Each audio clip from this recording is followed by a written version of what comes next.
যেখানে সেই ভয়ঙ্কর মৃত্যু থেকে বেঁচে যাওয়ায় আমার খুশি হওয়ার কথা ছিল, সেখানে আমার ভিতরে হতাশা কাজ করছে। কারণ আরশি সত্যি অন্য পুরুষের বুকে মাথা রেখেছে আমার অগোচরে। খুব কঠিন রকমের আফসোস হচ্ছে নিজেকে নিয়ে। ইস, যদি স্বপ্নের মতন করে সত্যি নিজেকে শেষ করে দিতে পারতাম তাহলে কতই না ভালো হতো। তবে আরশি সেটা জানে না যে আমি তার ক্রিয়া দ্বারা জেনে গিয়েছি। সে ভেবেছে আমি হয়তো তার সেই বিষয়ে অবগত নই। কি হলো আকাশ, কথা বলছো না যে? এভাবে হঠাৎ চমকে উঠলে কেন, বলো আমায়। না, কিছু না।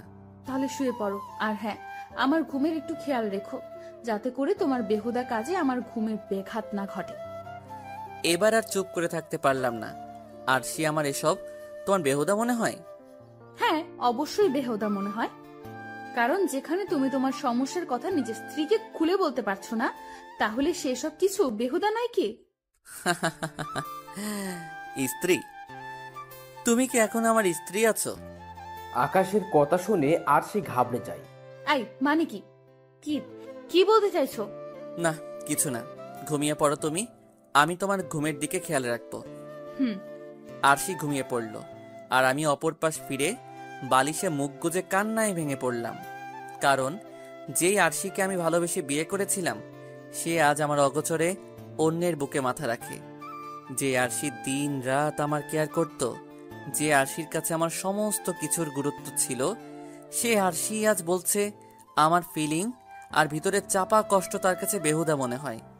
এভাবে কাঁদতে কাঁদতে কখন যে ঘুমিয়ে পড়েছি বলতে পারবো না। সকালবেলা ঘুম থেকে উঠে দেখি আরশি আয়নার সামনে দাঁড়িয়ে ভেজা চুল আঁচড়াচ্ছে। নিজের অজান্তেই বিছানা ছেড়ে উঠে আরশির কাছে চলে গেলাম। তারপর নিজের দুহাত গোলাকার করে আরশিকে জড়িয়ে ধরেছি। কি হলো আকাশ, আজ সকাল সকাল এত আহ্লাদ কেন? কি হলো? শরীর প্রয়োজন তোমার?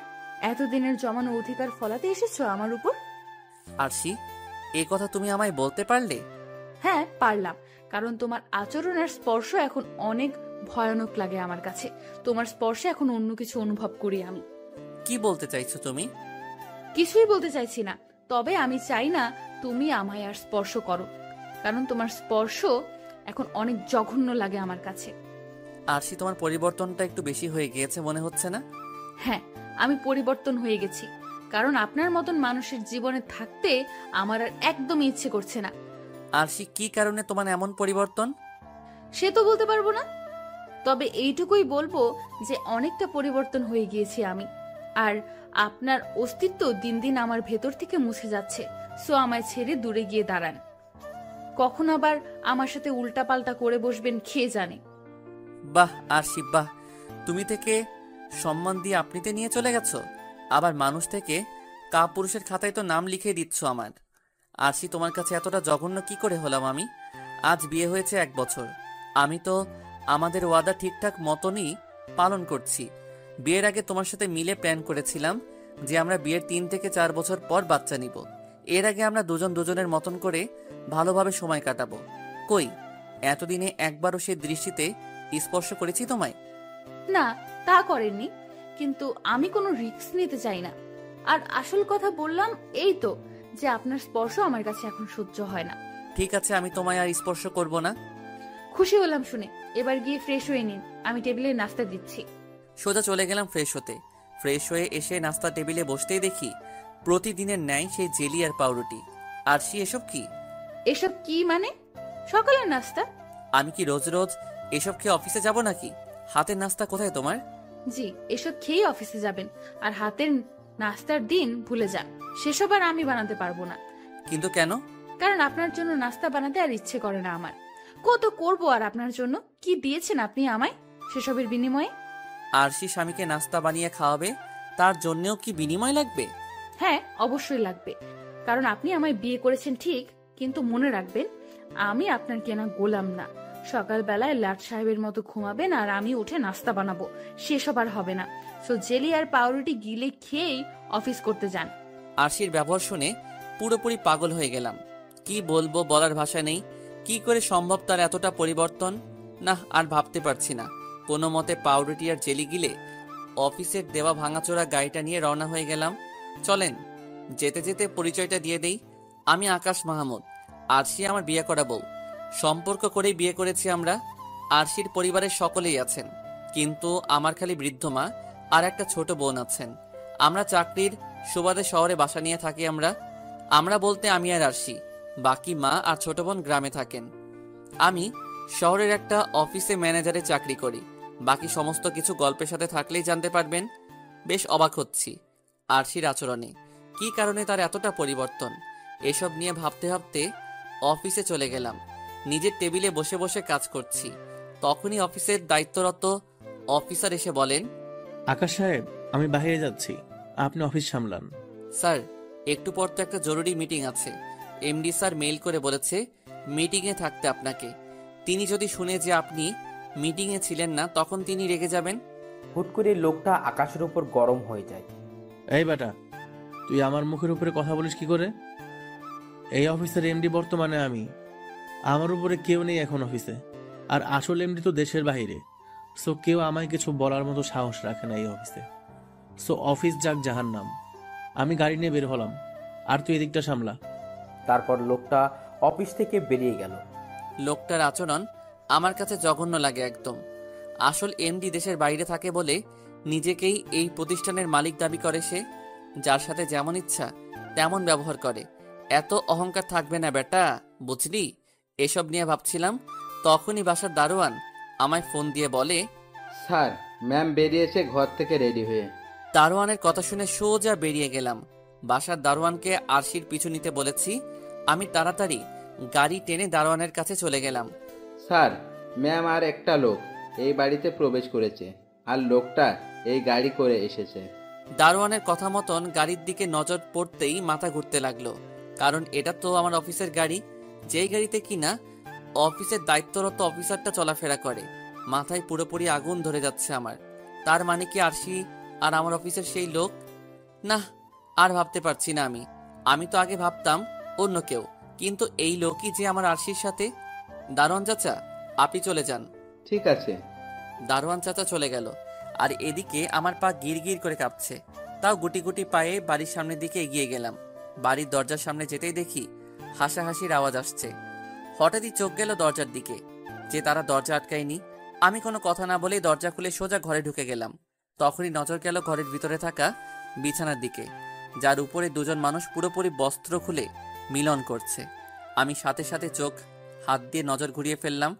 আমার ভিতরে যেন তুফান বইছে সেই দুটো মানুষকে দেখে। ইচ্ছে করছে কুপিয়ে মেরে ফেলে সেই দুটো মানুষকে, যারা আমার সাথে বিশ্বাসঘাতকতা করেছে। মনের ইচ্ছাটাকে জেদে পরিণত করে ফেললাম। হ্যাঁ, আজ দুটোকে একদম চিরতরে দুনিয়া থেকে বিদায় করে দিব। কিন্তু তৎক্ষণাৎ আবার বুক কাঁপতে শুরু করলো, কারণ জেদ তো উঠেছে, কিন্তু তাদেরকে মেরে ফেলার স্টেপস নিতে বুক কাঁপছে আমার। দ্বিধাদ্বন্দ্বে পড়ে গেলাম, কি করব আমি? নিজের দ্বিধাদ্বন্দ্ব আর জেদের মাঝখানে ভয়ঙ্কর এক বিস্ফোরণ ঘটে গেল।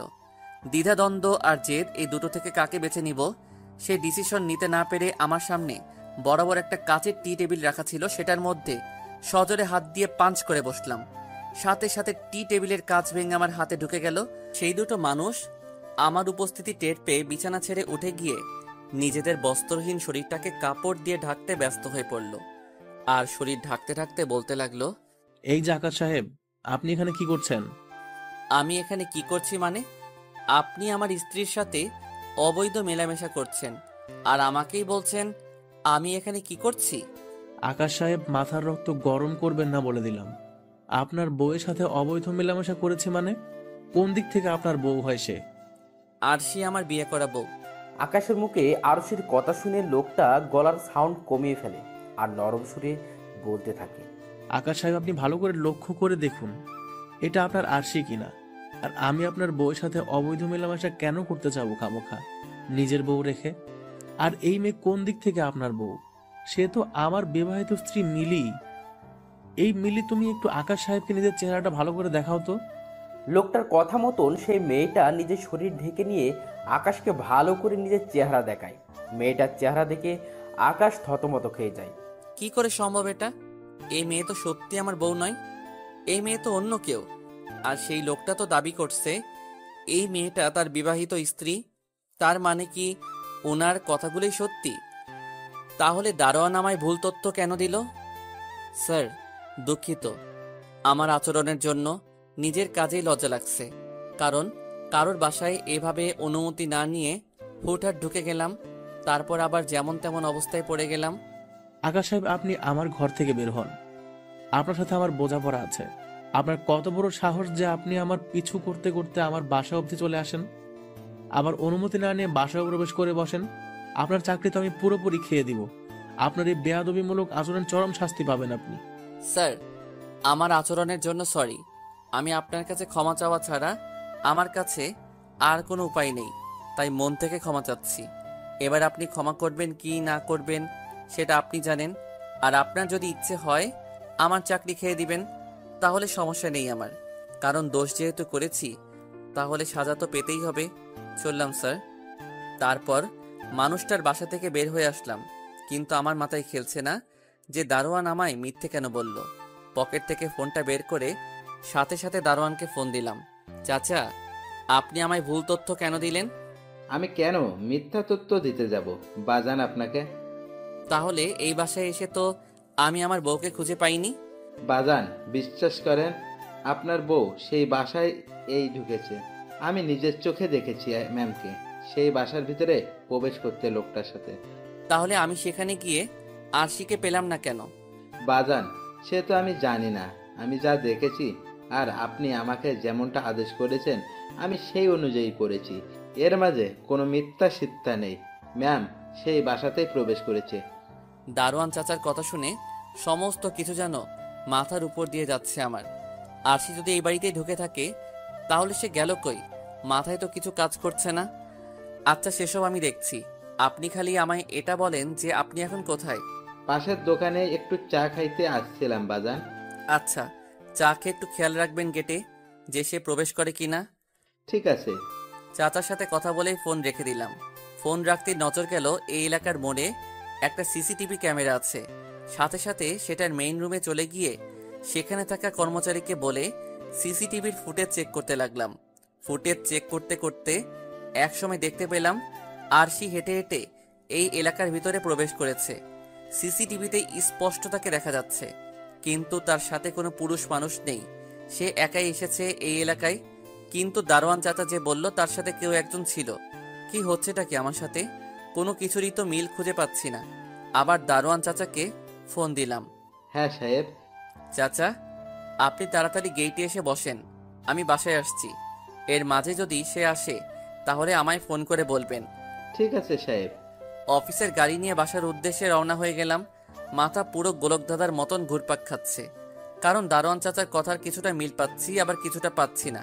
কিন্তু উনি তো আমায় মিথ্যা বা দুই লাইন বানিয়ে বলবে না, কারণ তিনি আমাকে বহু আগ থেকে চেনে আর খুব মিশুক মানুষটা। আমার সাথেও ভালো সম্পর্ক রয়েছে তিনার, কিন্তু ওনার সাথে সমস্ত কথার মিল কেন পাচ্ছি না আমি? আর সবচাইতে বড় কথা, আরশি এই এলাকায় কেন এসেছে? গাড়ি নিয়ে বাসায় পৌঁছে গেলাম। চাচা, সে এসেছে? না সাহেব। আমি তাড়াতাড়ি ঘরে চলে গেলাম। ঘরে এসে দেখি দরজা ভিতর থেকে লক করা, তার মানে ভিতরে কেউ না কেউ আছে। পকেটে থাকা দ্বিতীয় চাবিটা দিয়ে ঘরের দরজা খুলে ভিতরে প্রবেশ করলাম। সারা বাড়ি তন্ন তন্ন করে খুঁজলাম, কিন্তু কাউকে দেখতে পেলাম না। তবে যখনই রান্নাঘরের সামনে গেলাম, তখনই কারোর গুনগুন করার শব্দ কানে ভেসে আসলো। গুটি গুটি পায়ে হেঁটে রান্নাঘরে প্রবেশ করলাম। তখনই দেখি আরশি কানে হেডফোন গুজে দিয়ে গান শুনছে, আর গানের তালে তালে গুনগুন করে করে রান্না করছে। এক টান দিয়ে সোজা হেডফোনটা খুলে নিলাম আরশির কান থেকে। তখনই সে পিছনে ঘুরে আমার গালের মধ্যে ঠাটিয়ে এক থাপ্পড় বসিয়ে দিল। আরশির আচরণে পুরোপুরি রোবট হয়ে গেলাম। এই সরি সরি, আমি তোমায় দেখতে পাইনি। আর তুমি হুট করে এই অসময়ে বাড়ি আসবে কখনো কল্পনা করিনি। আমি ভেবেছি কে না কে, তাই অমন আচরণ করে ফেলেছি। সরি, আমার ভুল হয়ে গেছে। ঠিক আছে, সমস্যা নেই, কিন্তু তুমি আমায় আপনি ডাকবে না তুমি ডাকবে সেটা আগে ডিসাইড করো। সেটা সময়ের উপরে নির্ভর, পরিস্থিতি আর সময় অনুযায়ী সেই আপনি আর তুমির পার্থক্য বা ব্যবহার হবে। যখন যেটা খাপ খাবে আমি সেটা বলে সম্বোধন করব। সময়ে আপনি, সময়ে তুমি। ঠিক আছে, সেটা নিয়েও কিছু বললাম না। তোমার যা ভালো লাগে ডেকো, কিন্তু এখন এটা বলো যে তুমি কোথায় গিয়েছিলে। সেটা তো বলা যাবে না। কোথায় গিয়েছিলাম? আরশি, আমি কিছু জিজ্ঞেস করেছি, কিন্তু সবসময় কিন্তু কম্প্রোমাইজ করা আমার পক্ষে সম্ভব হবে না। সো কোথায় গিয়েছিলে তাড়াতাড়ি বলো। বললাম তো সেটা আমি বলতে পারবো না। এবার তো আর নিজেকে দমিয়ে রাখা সম্ভব না। এই পরিস্থিতিতেও নিজেকে দমিয়ে রাখা মানে কাপুরুষের খাতায় নাম লেখা। খপ করে আশির গলা চেপে ধরে তাকে দেওয়ালের সাথে লাগিয়ে ফেললাম। জানোয়ার, আমায় বলবি কেন? আমায় তো বলার মতন কোনো সাহস নেই তোর। অন্য পুরুষ নিয়ে যে রং তামাশা করতে গিয়েছিলি সেসব কি আমায় বলতে পারবি নাকি তুই? সেই সৎ সাহস কি তোর মাঝে আছে নাকি? আরশি কোনো কথা বলে না। সে আকাশের আচরণে কান্না করে দেয়। এই চরিত্রহীনা, এখন ন্যাকামো করিস না। তোর সমস্ত কিছু জেনে গিয়েছি আমি। তোর মাঝে যে এতটা নোংরামি বসবাস করছে তা আগে জানতাম না। কিসের কমতি রেখেছি তোর? তারপরেও কেন এসব করিস তুই? আমার মাঝে যদি কোনো ধরনের কমতি থাকে তাহলে খুলে বল আমায়। কিন্তু তুই সেটা না করে পর পুরুষের সাথে গোপনে কি করিস? উত্তর দে কথার। আরশি চুপ করে আছে। কি রে, উত্তর দিতে বলেছি না তোকে? তাও আরশি চুপ করে আছে আর কান্না করছে চোখের পানি ছেড়ে। রাগ উঠে যাচ্ছে মেয়েটার আচরণে। কথার উত্তর না পেয়ে ঠাস ঠাস করে অনেক কয়টা থাপ্পড় বসিয়ে দিলাম আরশির গালে। থাপ্পড়গুলা এত জোরে মেরেছি যে তার ঠোঁটের অনেকটা অংশ কেটে গিয়ে চুইয়ে চুইয়ে রক্ত পড়ছে। এত কিছুর পরেও সে চুপ করে আছে। কি পরিমাণ রাগ যে উঠছে তা ভাষায় প্রকাশ করা যাবে না। তখনই ফোনটা বেজে উঠল। পকেট থেকে ফোন বের করে রিসিভ করলাম। মিস্টার আকাশ, আপনি অফিসে আসেন তাড়াতাড়ি। বলেছিলাম না আপনার সাথে আমার একটা হিসাব নিকাশ আছে? একদম পাক্কা হিসাব নিকাশ করবো আজকে। জি, আমি আসছি। তারপর ফোন রেখে দিয়ে আরশিকে ছেড়ে দিলাম। তাকে ছেড়ে দিতে সে রান্নাঘর থেকে বেরিয়ে চলে গেল আর আমি তেড়ে ফুড়ে অফিসে চলে গেলাম। অফিসে পৌঁছাতেই সে অফিসার আমায় ডেকে একটা কাগজ হাতে ধরিয়ে দিল। স্যার, এটা কি? Resign letter. কিন্তু এটা দিয়ে আমার কাজ কি? আপনার কাজ আপনি অফিস থেকে রিজাইন করে চলে যান। আপনার মতন বেয়াদব লোক এই অফিসে দরকার নেই।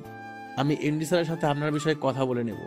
স্যার, মুখের ভাষা ঠিক রেখে কথা বলেন, না হয় তুফান কোন দিক দিয়ে উঠবে নিজেও টের পাবেন না। আর হ্যাঁ, রিজাইন লেটার কেন? আপনার যদি ক্ষমতা থাকে তাহলে আপনি আমায় বের করে দেখান অফিস থেকে। কাপুরুষের মতন রিজাইন লেটারে সই করিয়ে বের কেন হতে বলছেন? এই বেটা, অনেক জবান এসে গেছে তোর দেখি না? সিনিয়র জুনিয়র চোখে লাগে না মনে হয়?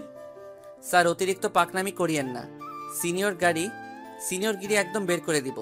এমডি স্যারের কাছে সোজা মেইল করে বলবো যে আপনি অফিস টাইমে অফিস না করে বাসায় গিয়ে বউয়ের সাথে মিলন করায় ব্যস্ত থাকেন। তখন উল্টো আপনার চাকরির 12টা বাজবে। কি তুই আমাকে হুমকি দিচ্ছিস? হুমকি তো এখনো দেইনি, আর আমার হুমকির প্রয়োজন পড়বে না। তোর মতন লেজ ছাড়া গুরুকে পিটিয়ে মানুষ বানাইতে আমার বেশি একটা সময় লাগবে না। সো পাকনামি আর দাপট অন্য কোথাও গিয়ে দেখা, না হয় নিজের গদিটাই থাকবে না। পরে পথে পথে গিয়ে ভিক্ষা করবি। আকাশ, তোর এই বেয়াদবের শাস্তি তুই পাবি। আরে যা যা, দেখা যাবে। তুই যা পারিস করিস। এখন চোখের সামনে থেকে দূর হ আমার। লোকটা আমার সামনে থেকে চলে গেল। তারপর আমি আমার কেবিনে চলে গেলাম। কিছু কাজকর্ম ছিল, সেসব সেরে বাসায় চলে এসেছি। বাসায় এসে দেখি আরশি নিজের শরীরের অনেকটা অংশ খুলে রেখে শুয়ে আছে। তার ঠোঁট বেয়ে বেয়ে এখনো রক্ত পড়ছে, আর সারা বাড়িতে পোড়া স্মেল ঘুরে বেড়াচ্ছে। আমি তার পাশে বসে তাকে বললাম, আরশি, কিসের পোড়া গন্ধ আসছে? আর তোমার শরীরের এই অবস্থা কেন? তখনই সে আমায় টান দিয়ে তার কাছে নিয়ে গিয়ে জড়িয়ে ধরলো আর বলতে লাগলো, খাবার পোড়া গন্ধ সারা বাড়িতে ঘুরে বেড়াচ্ছে। তবে তুমি টেনশন করিও না, আমি চুলো অফ করে দিয়ে এসেছি আর শরীর থেকে কাপড় সরিয়ে রেখেছি তোমার জন্য। মানে কি আরশি? আরশি হুট করেই আকাশের শরীরে চুমু খেতে শুরু করে। আকাশ যেন কিছুই বুঝে উঠতে পারছে না। সে কিছু বুঝে ওঠার আগেই আরশি তাকে বশ করে ফেলে। সে আরশির শরীরের মোহে আটকে গেছে। সেও পাগল হয়ে যায় আরশির স্পর্শে। সে তার শরীরটাকে আরশির শরীরের সঙ্গে একদম মিশিয়ে দেয়। মোট কথায় বলতে গেলে স্বামী স্ত্রীর মিলন ঘটেছে আজ। বেশ অনেকটা সময় এভাবে কাটে।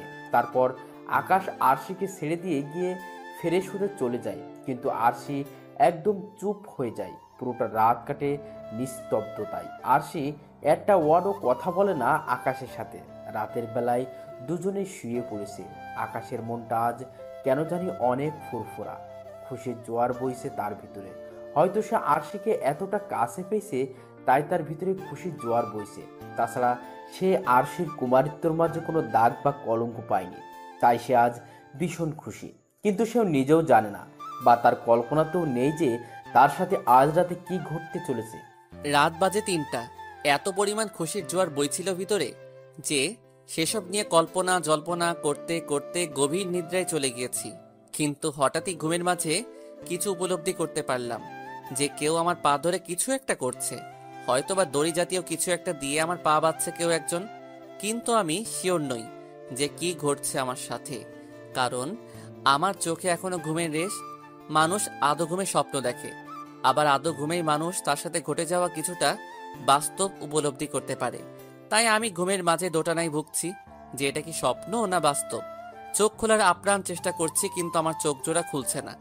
এভাবে অস্বস্তি নিয়ে কিছুটা সময় ঘুমের মাঝে কাটালাম, কিন্তু কিছুক্ষণ পর আমার দোটানা দূর হয়ে গেল, কারণ আমার পায়ের উপরে কেউ যেন পানির কল চালু করে দিয়েছে। ধরফর করে ঘুম থেকে উঠে গেলাম, তখনই দেখি আরশি আমার 2 পা জড়িয়ে ধরে তার সাথে মাথা ঠেকিয়ে কান্না করছে। কি হচ্ছে কিছুই বুঝতে পারছি না। আমি যে ঘুম থেকে উঠে গিয়েছি সেই দিকে আরশির কোনো খেয়াল নেই, কারণ সে মাথা নুইয়ে রেখেছে। এ আরশি, কি হয়েছে তোমার? আকাশের ডাক শুনে আরশি থতমত খেয়ে যায়। সে চমকিত দৃষ্টিতে আকাশের দিকে তাকিয়ে আছে, আর তার চোখ বেয়ে টুপ টুপ করে পানি ঝরছে। আরশির এইরূপ আচরণ যেন আকাশ এই জীবনের প্রথম দেখল। আরশির এমন আচরণে সে অভ্যস্ত নয়। কেমন একটা খটখাটানি হচ্ছে তার মনের ভিতরে। কলিজায় এক ধরনের একটা পিন পিন করে ব্যথা করছে। সে আবার আরশিকে জিজ্ঞেস করে, কি হলো আরশি, কি হয়েছে তোমার? এবারও কোনো উত্তর দেয়নি আরশি। আরশি, কি হলো বলবে তো নাকি? তোমার এই অদ্ভুত আচরণের পিছনে রহস্যটা কি? কি কারণে তোমার এই অদ্ভুত ভনিতা? জানি না আমি। পাগল ভেবেছো আরশি তুমি আমায়? মানুষ অদ্ভুত আচরণ করবে অথচ তার পিছনে কোনো রহস্য থাকবে না, সেটা কি করে হয়? আকাশ, তুমি পাগল নাও, আর না তোমাকে আমি পাগল বানাচ্ছি।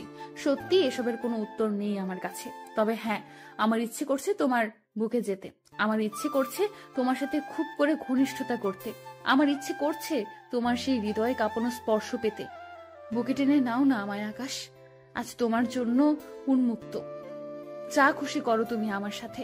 আজ তোমায় কোনো ধরনের বাধা দেব না আমি। আরশি, তুমি কি পাগল হয়ে গেছো? না, পাগল হইনি, কিন্তু ইচ্ছে করছে তোমার ছোঁয়ায় পাগল হয়ে যেতে। আরশি, তোমার এমন অদ্ভুত আচরণের আগামাথা আমি খুঁজে পাচ্ছি না আমি। তবে হ্যাঁ, কিছুটা আন্দাজ করতে পারছি আমি যে তুমি আমার সাথে আবার মিলন করতে চাও। হ্যাঁ, ঠিকই ধরেছি। প্লিজ আমায় বুকে টেনে নাও না। মেয়েটার কথা শুনে কেমন যেন লাগছে। আরশি, কি হয়েছে তোমার? এমন আচরণ তো এর আগে কখনো করনি তুমি। আর তাছাড়া রাতে শোয়ার সময়ই তো মিলন করেছি তোমার সাথে। তাহলে এখন আবার মিলন করতে চাইছো কেন তুমি? তুমি কি সেক্সে অ্যাডিক্টেড হয়ে গিয়েছো, নাকি সেক্স করা তোমার পেশা হয়ে গিয়েছে? কোনটা? আকাশের কথা শুনে আরশির চোখ বড় বড় করে তাকিয়ে আছে আকাশের দিকে। সে যেন এই আকাশকে আগে কখনো দেখেনি, এমন ভয়ঙ্কর দৃষ্টিতে তাকিয়ে আছে সে। কি হলো, ভূত দেখে ফেলেছো মনে হয়? আকাশ, তুমি এত বড় কথা বলতে পারলে আমায়? তুমি আমায় কোনো না কোনো ভাবে ইঙ্গিত করলে যে আমি পুরুষের শরীরতায় বা পুরুষের স্পর্শে আসক্ত। আরশি, সেটা বলিনি আমি তোমায়। তাহলে এত বড় কথা বলতে একবারও দ্বিধাবোধ করলে না তুমি? আমায় কি তোমার নষ্টের মেয়ে বলে মনে হয়? শোয়ার সময় তো আমার সাথে মিলন করেছিলে তুমি। পেয়েছো কি কোনো পুরুষের ছাপ আমার শরীরে? পেয়েছো কি আমার সতীত্বের কোনো কলঙ্ক? তোমার ভিতরে কোনো কমতি বা দোষ আমি খুঁজে পাইনি। কিন্তু হ্যাঁ, তুমি শরীরের ভাগ অন্য কাউকে দিয়ে নিজের শরীরে নষ্টের সিলমোহর লাগাওনি, সেটা আমি বড় গলায় বলতে পারবো না। আকাশ, আজ এত শক্ত শক্ত কথা বলছো তুমি আমায়। একটিবারও কি তোমার মুখে আটকাচ্ছে না? কিভাবে পারছো এমন অদ্ভুত আচরণ করতে? আরশি, হ্যাঁ, অদ্ভুত আচরণ করছি আমি, কিন্তু তুমিও তার বিপরীত নও। তোমার আচরণেও আজ ভিন্ন কিছু লক্ষ্য করেছি আমি। আর হ্যাঁ, মুখে আটকালেও আজ বলতে হচ্ছে কিছু কথা, কারণ কিছু জিনিস চোখে পড়েছে আমার, তাই না বলে আর থাকতে পারছি না। আর শোনো, কিছু মানুষের কুমারিত্ব একেবারে নষ্ট হয় না। কিছু মানুষের কুমারিত্ব অধিক কয়বার মিলন করলে গিয়ে তারপর নষ্ট হয়। তাহলে তুমি বলো যে তোমার সেসব আচরণ আমার চোখে পড়ার পরেও আমি কিভাবে তোমায় বিশ্বাস করব? কারণ সেসব তো আমি নিজের চোখে দেখেছি। আকাশ, স্টপ প্লিজ।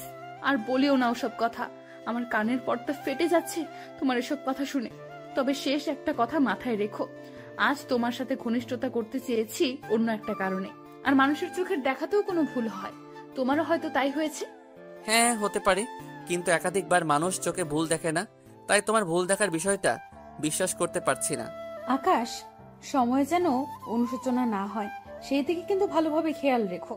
তোমার কথার কোনো উত্তর এই আজ আমার কাছে নেই, না আছে নিজেকে নির্দোষ দাবি করার কোনো প্রমাণ। কিন্তু একটা সময় তুমি সবটাই বুঝে যাবে। সময় হলে দেখা যাবে। এবার ঘুমিয়ে পড়ো তুমি। আমার কাছে টানবে না এটাই ফাইনাল? ভেবেচিন্তে বলবে কিন্তু, কারণ হয়তো এরপর আর সুযোগটা পাবে না তুমি। না, তোমায় আজ আর কাছে টানবো না, এটাই ফাইনাল। কারণ আমার মতে একটা মানুষ একদিনে একাধিকবার মিলন করতে পারে না, আর যারা করে তাদের ভিতরে ভালোবাসা থেকে নারীর শারীরিক ভোগ করার খিদেটা বেশি বলে আমি মনে করি। সো আমার দ্বারা আজ আর এসব হবে না। অন্য কোনো দিন যখন তোমায় খুব করে কাছে টানতে ইচ্ছে করবে, তখন ভালোবাসা দিয়ে রাঙিয়ে দিব তোমায়। আচ্ছা ঠিক আছে, ঘুমিয়ে পড়ো। বাট আমি তোমায় নিজ ইচ্ছায় আজ জড়িয়ে ধরছি। প্লিজ এটা নিয়ে কিছু বলো না তুমি। ঠিক আছে। তারপর মেয়েটা আমায় জড়িয়ে ধরে বুকে মুখ গুজে দিল। আমি তার এই অদ্ভুত আচরণ নিয়ে ভাবনা চিন্তায় বিভোর। কিছু সময় পরে ভেবেচিন্তে একটা উত্তর পেলাম। হয়তো তার সত্যি জেনে গেছি বিদায় সে আমায় কাছে টেনে সেসব ভুলানোর ট্রাই করছে। কিন্তু আমি তো ভুলবো না, দোষকে কখনোই ঢাকবো না আমি। হয়তো ভুলের ক্ষমা হবে, কিন্তু মনে সেসব পুষে রেখে ভালোবাসবো না। দেখতে দেখতে আরো কিছুটা সময় কেটে গেল। মেয়েটা আমার বুকে পড়ে পড়ে শান্তির ঘুম ঘুমাচ্ছে। মেয়েটার ঘুমন্ত চেহারার দিকে নজর যেতেই সমস্ত কিছু ভুলে গেলাম আমি। আপনা আপনি মেয়েটার কপালে চুমু খেতে শুরু করলাম। শুধু তার কপালে নয়, তার সারা মুখমণ্ডলে চুমু খাচ্ছি। কিন্তু হঠাৎই তার চোখে নোনা পানি আমার ঠোঁটে এসে লাগলো, আর সাথে সাথে বুকটা ছ্যাঁত করে উঠল। কেমন যেন খারাপ লাগা কাজ করছে এখন, কারণ একটা সময় মেয়েটার চোখের পানি আমার সহ্য হতো না, আর আজকে কিভাবে যে সহ্য করলাম তা আল্লাহ ভালো জানে। মেয়েটা ঘুমিয়ে পড়েছে, আমিও পড়ে গেলাম, তার সাথে সাথে ঘুমিয়ে পড়লাম। সকালবেলায় ঘুম ভাঙতে দেখি 10টা 15 বাজে। ইন্নালিল্লাহ, অফিস টাইম তো পার হয়ে যাচ্ছে। অলরেডি 15 মিনিট লেট আমি।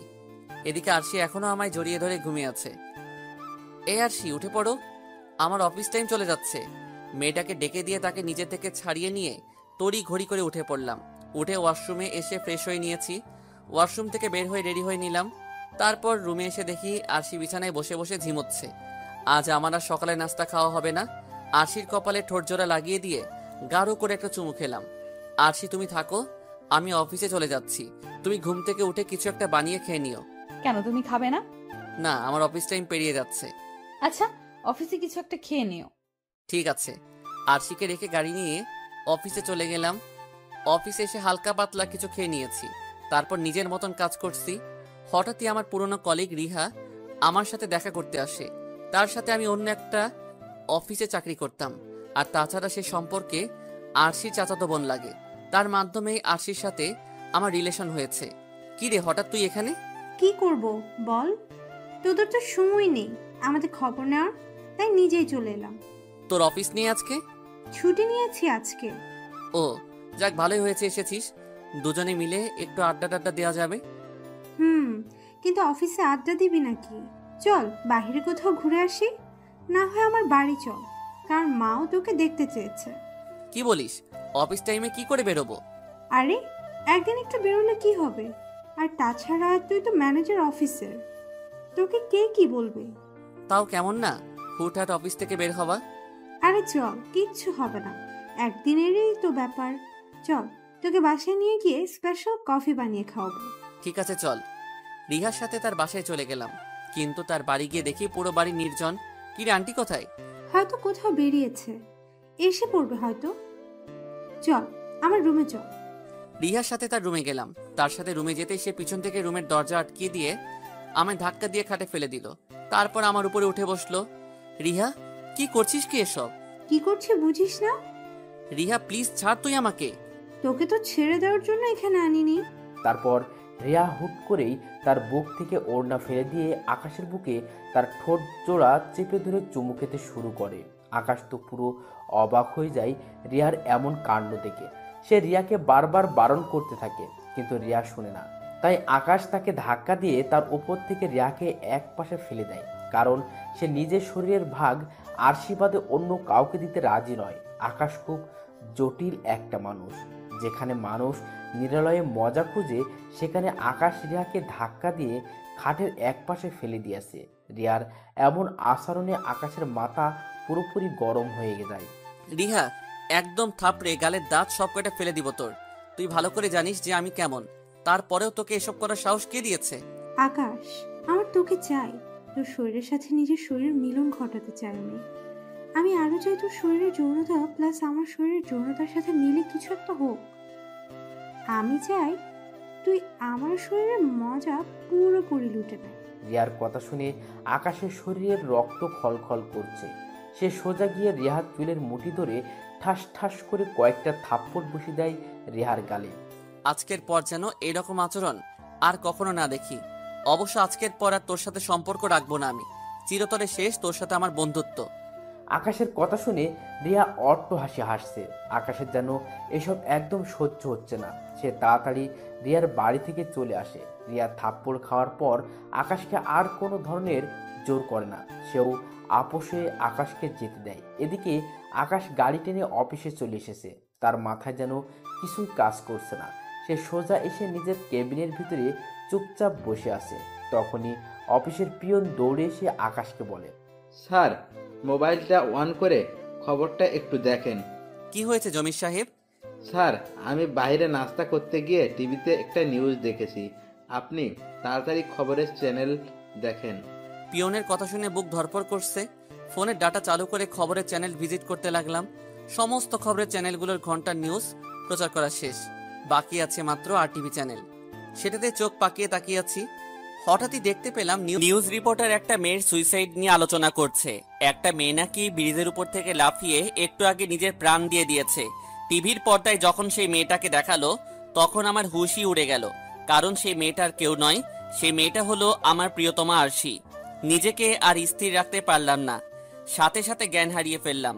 যখন জ্ঞান ফিরে আসে তখন নিজেকে আবিষ্কার করলাম নিজের বাড়িতে, যে আমি আমার রুমের বিছানায় শুয়ে আছি আর আশেপাশে অনেক মানুষজন। সেখানে আরশির মা বাবারাও রয়েছে। তার সমস্ত আত্মীয় স্বজন আমাকে দেখতে এসেছে। আমার জ্ঞান ফিরতেই আমি আরশির নাম ধরে ডাকতে লাগলাম, আরশি, এ আরশি, কোথায় তুমি? কিন্তু আরশি কোনো সাড়া শব্দ করলো না। তখনই আরশির সেই ব্রিজ থেকে লাফিয়ে সুইসাইড করার কথাটা মনে পড়ল। পুরোপুরি মাতাল হয়ে গেলাম আমি সেসব কথা মনে করতেই। বিছানা ছেড়ে উঠে গেলাম আরশির নাম ধরে ডাকতে রাখতে। এই আপনারা কেউ আমার আরশিকে দেখেছেন? কেউ আকাশের কথার কোনো উত্তর দিচ্ছে না। সবাই চোখের পানি ছেড়ে কান্না করছে। এই আপনাদের কি হয়েছে? আপনারা সবাই কান্না করছেন কেন? আকাশের কথা শুনে এবার আরশির আম্মু কান্না করতে করতে বলে, বাবা, আরশি আর নেই, সে সুইসাইড করে মারা গিয়েছে। না, আমি এসব বিশ্বাস করি না। আর আরশি শুধু শুধু কেন সুইসাইড করতে যাবে? বাবারে, সেটা তো আমরাও বুঝতে পারছি না যে সে কেন এমন করেছে। তার এমন করার পেছনে রহস্য তো আমরা নিজেরাও জানি না। তার উত্তর তো শুধু আরশিই দিতে পারত, কিন্তু সে তো আর দুনিয়ায় নেই। তাকে গতকালই আমরা দাফন করে দিয়ে এসেছি মাটির নিচে। কি? আরশিকে আপনারা দাফন করে দিয়ে এসেছেন মানে? আর আমি কোথায় ছিলাম তাহলে তখন? বাবা, তুমি অফিসে সেন্সলেস হয়ে পড়ে গিয়েছিলে। পরে অফিসের কর্মচারী তোমার বাসায় দিয়ে যায়, আর আজ তোমার জ্ঞান ফিরে আসে। আমরা চেয়েছিলাম তোমার জ্ঞান ফিরলেই আরশির বাকি কাজ সম্পূর্ণ করব, কিন্তু আরশির দেহের অবস্থা ভালো ছিল না। একদম বিকৃত হয়ে গিয়েছে তার চেহারা। আমরা নিজেরাই তাকে চিনতে পারছিলাম না। এমন বিভৎস অবস্থা হয়েছে তার লাশের, তাই আমরা তাকে তাড়াতাড়ি দাফন করে দিয়েছি। ধ্রাম করে মাটিতে বসে পড়লাম। আমার যেন দুনিয়াদারির আর কোনো ঠিক ঠিকানা নেই। সমস্ত কিছুই যেন কেমন গুলিয়ে যাচ্ছে। মাটিতে বসে ছোট বাচ্চার মতন আরশি আরশি বলে চেঁচিয়ে চেঁচিয়ে কান্না করছি। সবাই আমাকে সান্ত্বনা দেওয়ার চেষ্টা করছে, কিন্তু এই সান্ত্বনাতে কি প্রিয় মানুষটাকে হারানো যন্ত্রণা মিটবে? চোখের পানি যেন বাধাই মানছে না। এত পরিমাণ কান্না করেছি যে সারা শরীর দুর্বল হয়ে আছে আমার। মাথায় এক জাতীয় সাইলেন্ট পেইন দিচ্ছে। মাইকের স্পিকারে যেমন চিকন সুর বাজে, ঠিক তেমনি মাথার রক্ত উত্তক্ত হয়ে ভিতরে এক ধরনের চিনচিন শব্দ করছে, যেই শব্দটা সহ্য করার মতন নয়। আর আমারও সেটা সহ্য হলো না। আবারও জ্ঞান হারিয়ে ফেললাম। 3 দিন পর জ্ঞান ফিরে আসে। এবার জ্ঞান ফিরতে দেখি হসপিটালের বেডে শোয়া আমি, আর সে আরশির পরিবার আমার পাশে বসা। তারাই হয়তো আমায় হসপিটালে নিয়ে এসেছে। আমার জ্ঞান ফিরেছে দেখতে পেয়ে সবাই আমার সাথে কথা বলার চেষ্টা করছে, কিন্তু আমি কারোর কথার উত্তর না দিয়ে নীরব দর্শকের মতন চোখের পানি ফালাচ্ছি। এভাবে কয়েকটা দিন হসপিটালে কেটে গেল। একদম চুপচাপ হয়ে গিয়েছি। জ্ঞান ফেরার পরে এক লব্জ ও কারোর সাথে কথা বলিনি, খালি নীরবে চোখের পানি ঝরিয়েছি। হসপিটাল থেকে আমায় বাসায় আনা হলো। শরীরের কন্ডিশন ঠিক, বাট আমার মনের কন্ডিশন অনেকটাই বাজে হয়ে আছে। ভিতরে ভিতরে পুরো মানসিক রোগী হয়ে যাচ্ছি। এই ভিতরের পেইনটা যেন কাউকে শেয়ার করতে পারছি না, কারণ যার কষ্ট সেই উপলব্ধি করতে পারে। এদিকে আরশির মা আমার মুখের সামনে খাবারের নলা ধরে বসে আছে, কিন্তু আমি মরা লাশের মতন মুখ আটকে বসে আছি। বাবা প্লিজ একটু কিছু খেয়ে নাও। এভাবে নিজেকে কষ্ট দিলে কি আরুষি ফিরে আসবে বলো?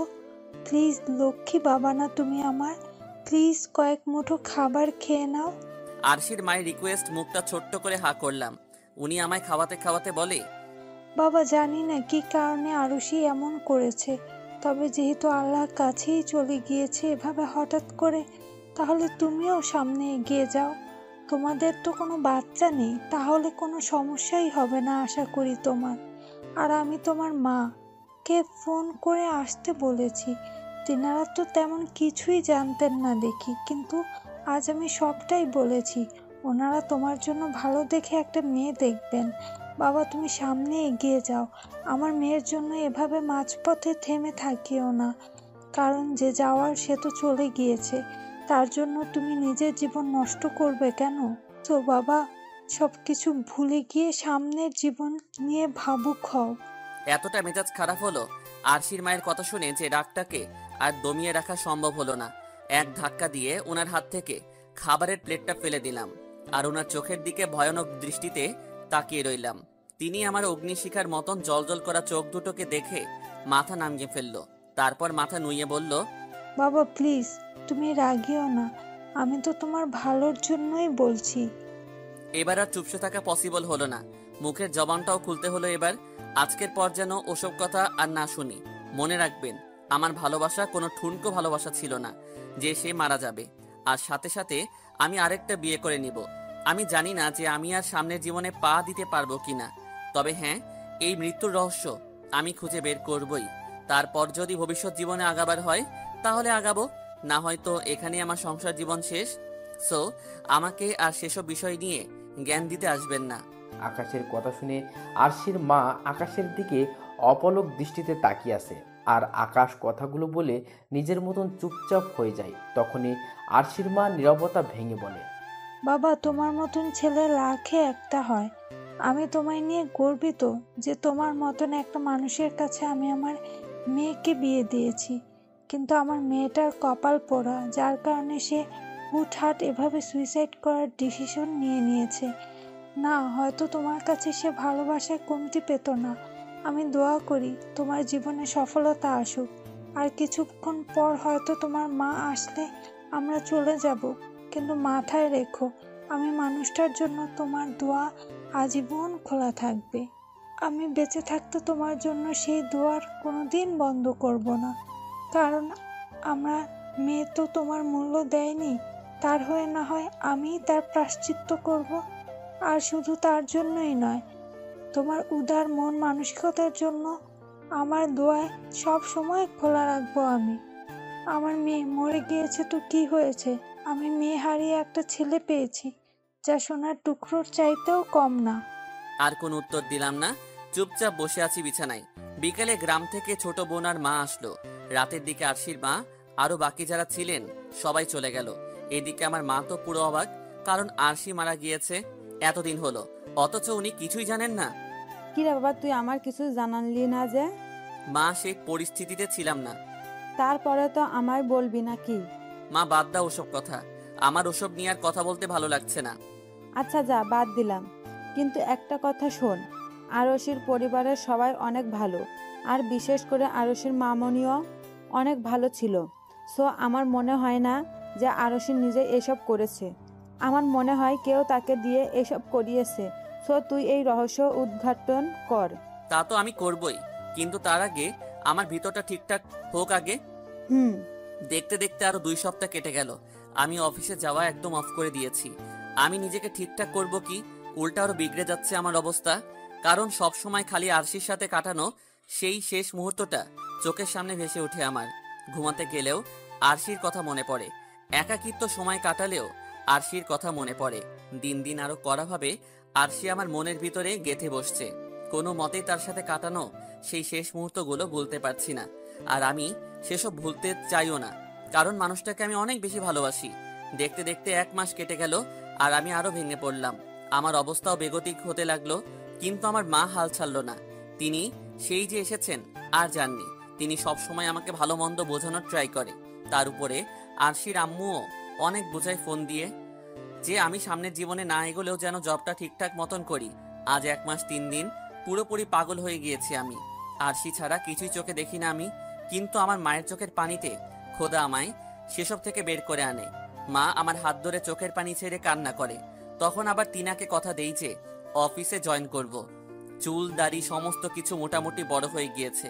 সেদিন বিকালে চুল দাড়ি কেটে পরের দিন অফিসে চলে গেলাম। অফিসে গিয়ে দেখি আমার জায়গায় অন্য ম্যানেজার নিয়েছে সেই অফিসার। আমি সোজা আমার কেবিনে চলে গেলাম। অফিসের সবাই আমার দিকে হা করে তাকিয়ে আছে। তখনই সেই অফিসার আমার রুমে আসে। কি হয়েছে মিস্টার আকাশ সাহেব, আপনি আবার এই অফিসে কেন?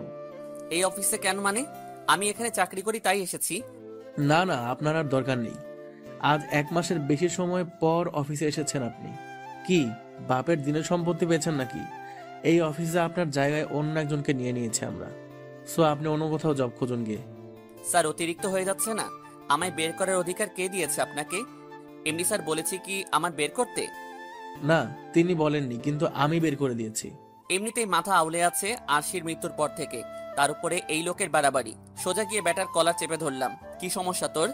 অনেক পাওয়ার পেয়ে গেছিস মনে হয় আমি না থাকায়। আকাশ সাহেব, কলার ছাড়ুন আর সম্মানের সহিত অফিস থেকে বেরিয়ে যান। তোর সম্মানের খাতায় আগুন বলে ঠাস করে কানের নিচ বরাবর একটা লাগিয়ে দিলাম। মিস্টার আকাশ, তোর কত বড় সাহস যে তুই আমায় মারিস। এর ফল তুই পাবি। আগের বার বেয়াদবি করার কারণে তুই তো বউকে হারিয়েছিস। এবার তুই নিজেই কবরের তলে যাবি। একটু ধৈর্য ধর শুধু তুই। লোকটার কথা শুনে পায়ের রক্ত পুরো মাথায় উঠে গেল। কি? আমার বউকে হারিয়েছি মানে? তার মানে তুই আমার আরশির সাথে কিছু করেছিস? লোকটা আকাশের কথার কোনো উত্তর না দিয়ে জোরে জোরে অট্ট হাসি হাসছে। এদিকে আকাশের সারা শরীরে তো পুরো আগুন জ্বলছে। সে বুঝে গেছে যে আরশির মৃত্যুর পিছনে এই অফিসারের হাত রয়েছে। সে আর রাগ পুষে রাখতে না পেরে পাশে থাকা একটা কম্পিউটার উঠিয়ে নিয়ে সেই অফিসারের মাথায় বাড়ি দিয়ে বসে। এত জোরে আকাশ লোকটার মাথায় বাড়ি মারে যে কম্পিউটার ভেঙে কয়েক টুকরো হয়ে যায় আর লোকটা অজ্ঞান হয়ে মাটিতে পড়ে যায়। তখনই অফিসারের কয়েকজন কর্মচারী এসে আকাশকে ধরে সেই অফিসার থেকে দূরে সরিয়ে নিয়ে যায়। আকাশের মাথায় দাউ দাউ করে আগুন জ্বলছে। অন্যদিকে থাইল্যান্ডের একটা রেস্টুরেন্টে বসে আরশি আর অচেনা একটা লোক খাবার খাচ্ছে। লোকটা তখন আরশিকে বলে, জানু, আর কিছু অর্ডার করব? ইবনাথ প্লিজ, আমায় এসব নামে ডেকো না। আমি এখনো তোমায় সেভাবে গ্রহণ করতে পারিনি। আরে বেবি, তুমি এত সংকোচ করছো কেন? এখন গ্রহণ করতে পারোনি তো কি হয়েছে? পরে তো ঠিকই আমায় গ্রহণ করবে। আর তাছাড়া এখন থেকে তোমায় এসব নামে ডাকার অভ্যাস করছি। এতে করে দুজনেরই লাভ রয়েছে। আমার লাভ হচ্ছে পরে তোমায় ভালোবেসে এসব নাম ধরে ডাকতে সংকোচ লাগবে না। আর তোমার লাভ হচ্ছে তুমি তাড়াতাড়ি আমার উপরে ফোকাস করতে পারবে। ইবনাথ প্লিজ স্টপ। আমার এই সমস্ত কথাবার্তা ভালো লাগছে না। প্লিজ, তুমি আমায় প্রেশার দিয়ে এত তাড়াতাড়ি মানুষটার স্মৃতি ভোলাতে জোর করেও না। কিছুটা সময় পোয়ালে আপনা আপনি মানুষটা আমার মন থেকে মুছে যাবে। আচ্ছা ঠিক আছে, যাও। আমি তোমায় আর মানসিকভাবে তাড়না বা ফোর্স করবো না। তোমার যখন সময় হবে তুমি তখন এই আমায় আপন করে নিও। আর এবার বলো যে আরো কিছু অর্ডার করবো কিনা। না, আমার আর কিচ্ছু লাগবে না। আমার এই সমস্ত খাবারগুলো তুমি একাই খেয়ে নাও। আমি ফ্ল্যাটে চলে যাচ্ছি। তুমিও তোমার মন চাইলে চলে যেও বাসায়। পরে আমি তোমার সাথে ফোনে কথা বলে নিব। আরে আরশি, কি হয়েছে তোমার? হঠাৎ এমন অদ্ভুত আচরণ করছো কেন? আমি তো বললাম আমি তোমায় আর জোর করব না সেসব বিষয় নিয়ে। তারপরেও কেন এমন করছো? তা না হয় করবে না, কিন্তু এখন কেন যেন আমার দম আটকে আসছে। আমার কোনো কিছুই ভালো লাগে না, তাই আমি চলে যাচ্ছি। আচ্ছা ঠিক আছে, চলো, তোমায় আমি এগিয়ে দিয়ে আসি। না, তার কোনো দরকার নেই। আমি একা একাই যেতে পারবো। চললাম আমি। আরশি হেঁটে রেস্টুরেন্টের বাইরে চলে আসে। পরে একটা গাড়ি নিয়ে তার ফ্ল্যাটে চলে যায়। আর এদিকে রাগে আকাশের সারা শরীর গিরগির করে কাঁপছে। তার শরীরে রক্ত ফুটন্ত অগ্নির লাভার মতন টকবক করছে। সে পারছে না সেই অফিসারকে গিলে খেয়ে ফেলতে, কিন্তু কর্মচারীদের জন্য সে কিছু করতে পারছে না। আকাশের ভয়ঙ্কর রূপ দেখে সারা অফিস নিস্তব্ধ হয়ে যায়। কারোর মুখে কোনো কথা নেই। আর আকাশের অবর্তমানে সেই ম্যানেজার অফিসে জয়েন করেছে। সে ভয়ে অফিস থেকে পালিয়ে যায়, কারণ সে থাকলে নির্ঘাত এখন মারা পড়বে আকাশের হাতে। দীর্ঘ 2 ঘন্টা কেটে যায়, কিন্তু আকাশের রাগ ঠান্ডা হওয়ার কোনো নাম গন্ধ নিচ্ছে না। বেশ কিছু কর্মচারী নিজের কাজ ফেলে আকাশকে শান্ত করার কাজে লেগে রয়েছে। তখন তার মধ্যে থেকে একজন কর্মচারী আকাশকে বলে, স্যার, লোকটা অফিসে এসেছে শুক্র শুক্র মিলে 2 সপ্তাহ হয়নি, কিন্তু এর মাঝে নিজের পাওয়ার খাটাতে শুরু করে দিয়েছে। আর আপনি অফিসে না থাকায় তো আমাদের গুণধর অফিসার সাহেব পুরো অফিসের রাজত্ব পেয়ে বসেছে, কারণ আপনি ছাড়া তিনি কাউকে পাত্তা দেয় না। পাত্তা দিতে তার বাপও দিবে। এখন তো এসে গেছি, তার কেয়ামত ছুটিয়ে দিব একেবারে। স্যার, আপনি ফিরে আসায় আমরা জীবন ফিরে পেয়েছি। সত্যি বলতে ভিতরে ভিতরে সবাই অনেক খুশি, কারণ আকাশ এমন একটা মানুষ যার ভিতরে কোনো গরিমা নেই। সে পুরো অফিসের ভালো মন্দের দেখাশুনো করে, অথচ সে কখনো কোনো কর্মচারীর সাথে বড় গলায় বা চেঁচিয়ে কথা বলেনি। যেখানে সে চাইলে কর্মচারীর সাথে যেমন তেমনভাবে ব্যবহার করতে পারে, যেখানে সে চাইলে কর্মচারীকে চাকরি থেকে বের করে দিতে পারে, কিন্তু সে কখনোই কোনো কর্মচারীর মনে আঘাত দেয়নি। তাই সবাই তাকে এতটা ভালোবাসে। লতিফ ভাই, একটু বাইরে গিয়ে দেখে আসুন তো জানোয়ারটা এখন অফিসে কিনা। ও এখন অফিসে থাকলে কিন্তু ওর কেয়ামত ঘটিয়ে দিব আমি। স্যার, তিনাকে হসপিটালে নিয়ে যাওয়া হয়েছে। যাক, বেঁচে গেছে তাহলে আমার হাত থেকে। কিন্তু তাকে আমি এত সহজে ছাড়ছি না, কারণ তার কাছে কিছু প্রশ্নের উত্তর আছে আমার। আকাশের কথা শুনে লতিফ নামের সেই কর্মচারী আকাশকে বলে, স্যার, আপনি আজ বাসায় চলে যান, এদিকটা আমরা দেখে নিব। সমস্ত কাজ আমরা নিজ দায়িত্ব করব, কিন্তু আপনি বাসায় গিয়ে বাসার মানুষের সাথে কিছুটা সময় কাটান, হয়তো আপনার রাগ কিছুটা কমে যাবে। লতিফ ভাই, বাসায় আমি যাব, কিন্তু এই রাগ কখনো কমবে না। আর আমি ইচ্ছা করে কখনোই এই রাগ দমাবো না, কারণ আমার আরশির মৃত্যুর সাথে এই জানোয়ারের কোনো না কোনো হাত রয়েছে। স্যার, তাহলে কোনোভাবেই ওনাকে রেহাই দেয়া চলবে না। সে তো আমি দিবই না।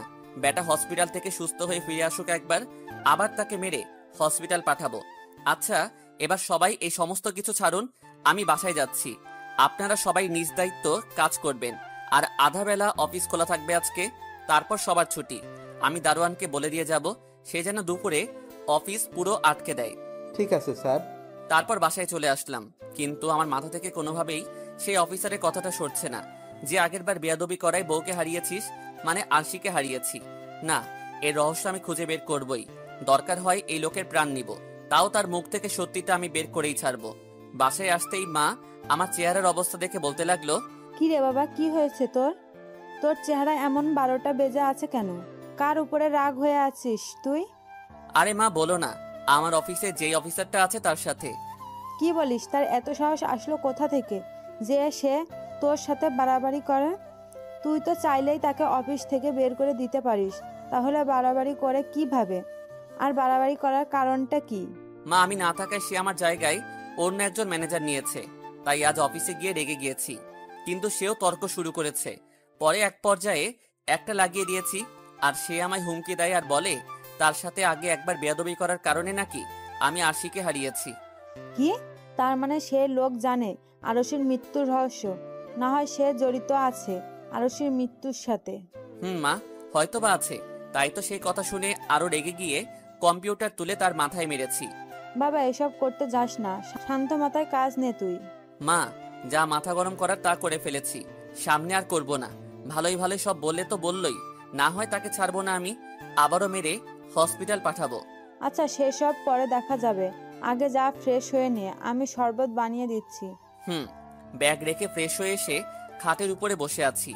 মা কিছুক্ষণ পর শরবত করে এনে দিল। শরবত খেয়ে বিছানায় গা এলিয়ে দিয়ে রেস্ট করছি। দেখতে দেখতে কয়েকটা দিন কেটে গেল।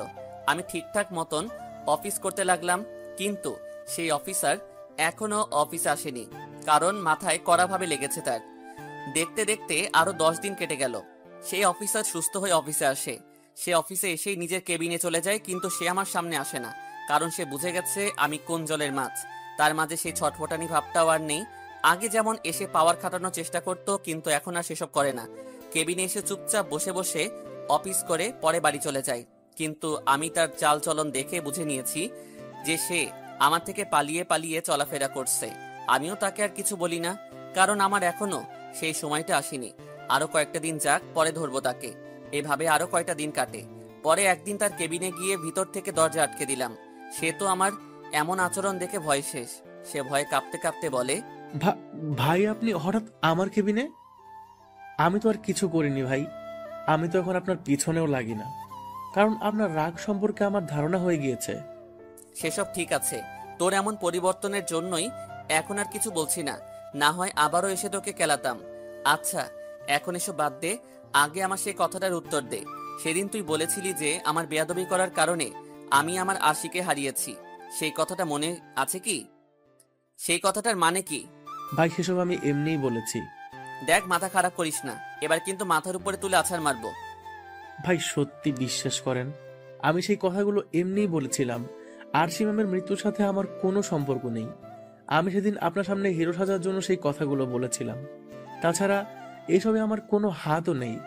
আর আমি খামোখা আরশি ম্যামকে কেন মারতে যাব? তিনি আমার কি ক্ষতি করেছেন? ভাই বিশ্বাস করেন, সত্যি বলছি ভাই, আমি সেসব কিছুই করিনি। জাস্ট আপনার সামনে পার্ট নেওয়ার জন্য আরশি ম্যামের মৃত্যুর বিষয়টা থেকে ফায়দা লুটেছি।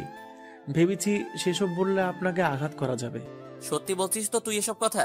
ভাই সত্যি বলছি। ঠিক আছে, যা, বেঁচে গেলি। কিন্তু মনে রাখিস, আরশির মৃত্যুর রহস্য আমি বের করবই। আরশির মৃত্যুর সাথে যদি কেউ জড়িত থাকে, তাহলে কিন্তু তার কিয়ামত আমি রটিয়ে দিব। সাবধানে থাকিস কিন্তু। ভাই সেসব কিছুর সাথে যদি আমার কিছুটা হলেও সম্পর্ক থাকে, তাহলে আপনি আমার বিচার করেন। মানুষটার কেবিন থেকে চলে আসলাম। ভিতরটা কেমন যেন হাই হতাশ করছে, কারণ এতদিন একটা আশা ছিল যে এই মানুষটা থেকে আরশির মৃত্যুর রহস্য খুঁজে পাবো। কিন্তু এখন দেখি এই মানুষটাও কিছু জানেন না। তবে আমি হাল ছাড়বো না। আমি আরশির মৃত্যুর রহস্য খুঁজে বের করবই। এইভাবেই দীর্ঘ 11টা মাস কেটে গেল, কিন্তু আমি আরশির মৃত্যুর রহস্য খুঁজে বের করতে পারলাম না। এখন এসে নিজেকেই তুচ্ছ মনে হচ্ছে যে আমি মানুষটার মৃত্যুর রহস্য খুঁজে বের করতে পারলাম না। নিজেকে নিজের কাছেই অযোগ্য বলে মনে হচ্ছে। দেয়ালের সাথে পিঠ ঠেকিয়ে মুখ চেপে কান্না করছি মানুষটার জন্য। অবশ্য এই জিনিসটা আজ প্রথম নয়। রোজ রাতেই মানুষটার জন্য চোখের পানি ছেড়ে কান্না করি। একাকিত্ব সময়টাতে মানুষটার কথা চিন্তা করে কাটিয়ে দেই। কিন্তু মানুষটা আজ আমার কাছে নেই। মানুষটার চিন্তায় চিন্তায় এক প্রকারের মানসিক প্রতিবন্ধী হয়ে গিয়েছি আমি। উপরে দেখলে সবাই আমায় ঠিকঠাক দেখতে পাই, কিন্তু ভিতর থেকে পুরোপুরি তার উল্টো। আমি হেরে গেলাম নিজের কাছেই। আজ ভাঙাচোরা মনে আরো বেশি আঘাত লেগেছে, কারণ আজ আর মন সায় দিচ্ছে না। আজ আর মন বলছে না যে মানুষটার মৃত্যুর রহস্য আমি আর খুঁজে বের করতে পারবো। পুরোপুরি নীরব হয়ে গেলাম আমি। ইচ্ছে করছে নিজেকে উপরওয়ালার হাতে সঁপে দেই। হে খোদা, তুমি আমায় নিয়ে যাও। আমার যে আর এত কষ্ট সহ্য হয় না। সেদিনের পর থেকে আকাশ নিজেকে 4 দেওয়ালের মাঝে বন্দি করে ফেলে। মানুষটা কষ্টের পাহাড় বুকে নিয়ে যন্ত্রণায় কাতরাচ্ছে। আর অপরদিকে আরশি ইবনাতের সাথে পুরোপুরি মিশে গিয়েছে। তার মাঝে এখন আর আকাশের কোনো অস্তিত্বই অবশিষ্ট নেই। সে আর ইবানাত নদীর পাড়ে বসে আছে। আরশি ইবানাতের কাঁধে মাথা রেখে শুয়ে আছে। দুজনে মিলে প্ল্যান করছে কি করে তারা লাইফে আগাবে। তখনই আরশি ইবানাতকে বলে, না চলো আমরা দেশে ফিরে যাই, তারপর না হয় আমরা বিয়ে করে নেব, তারপর দুজন মিলে ছোট্ট একটা সংসার শুরু করব। সে তো যাবই, কিন্তু সেই মানুষটা এসে যদি তোমার সামনে দাঁড়ায় আবার, তখন তুমি কি করবে? কি আর করব, পা থেকে জুতো খুলে তার মুখে মেরে দিব, কারণ তার মতন ছোট লোক আমার ভালোবাসার যোগ্য না। সো তুমি টেনশন নিও না, আমি তোমাকেই বিয়ে করব। তাহলে ঠিক আছে, চলো আগামী পরশু আমরা দেশের জন্য রওনা হব। ঠিক আছে। আরশি আর সেই ইবানাত নামের ছেলেটা দেশে আসার প্ল্যান সাজিয়ে ফেলে। এদিকে রাতের বেলায় আকাশের কাছে একটা ফোন আসে। কে আপনি? আকাশ, তুই আমায় ভুলে গেছিস? আসলে আমার মনে পড়ছে না, কারণ আমার ভিতরটা অনেক দুর্বল হয়ে গিয়েছে। স্মৃতিশক্তিও কেমন যেন লোপ পাচ্ছে। আগের মতন সবকিছু মাথায় রাখতে পারি না এখন। আমি রাফি, যে তোর ক্লাসমেট ছিলাম। তোর সাথে আমার কত ঘনিষ্ঠ বন্ধুত্ব ছিল। তোর বিয়েতেও তো এসেছিলাম, কিন্তু তোর বিয়েতে দ্বিতীয় দিন আর আমার জব হয়ে যায়, তাই তোর বিয়ে সম্পূর্ণ না করেই চলে আসি। পরে এত পরিমাণ বিজি হয়ে পড়ি চাকরি জীবনে যে তোর সাথে, কিন্তু অবশ্যই মাঝে বেশ কয়েকবার ফোন দিয়েছিলাম, বাট তোর সেই নাম্বার বন্ধ দেখিয়েছে। কিন্তু আজ একজন থেকে ইমার্জেন্সিভাবে তোর নাম্বার নিলাম। ও দোস্ত, কেমন আছিস? ভালো রে, তুই কেমন আছিস? অবশ্যই তোর কথাবার্তায় বোঝা যাচ্ছে তুই কেমন আছিস।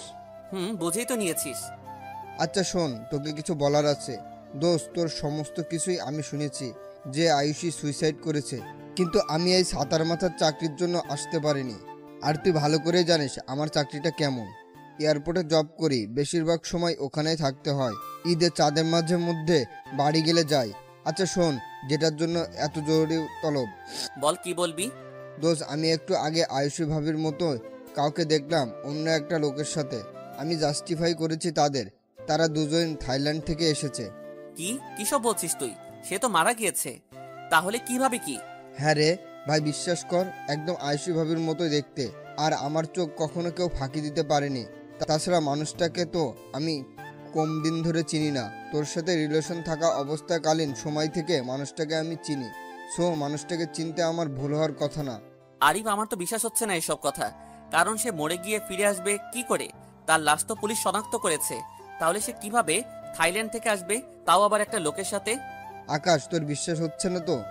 দাঁড়া, আমি পিক দিচ্ছি। তোর এই নাম্বারে ইমো বা হোয়াটসঅ্যাপ চালু আছে? হোয়াটসঅ্যাপ আছে। ঠিক আছে, আমি সিসিটিভি থেকে ফুটেজ নিয়ে কয়েকটা ছবি তুলে তোকে পাঠাচ্ছি। আচ্ছা, ফোন রেখে দিলাম।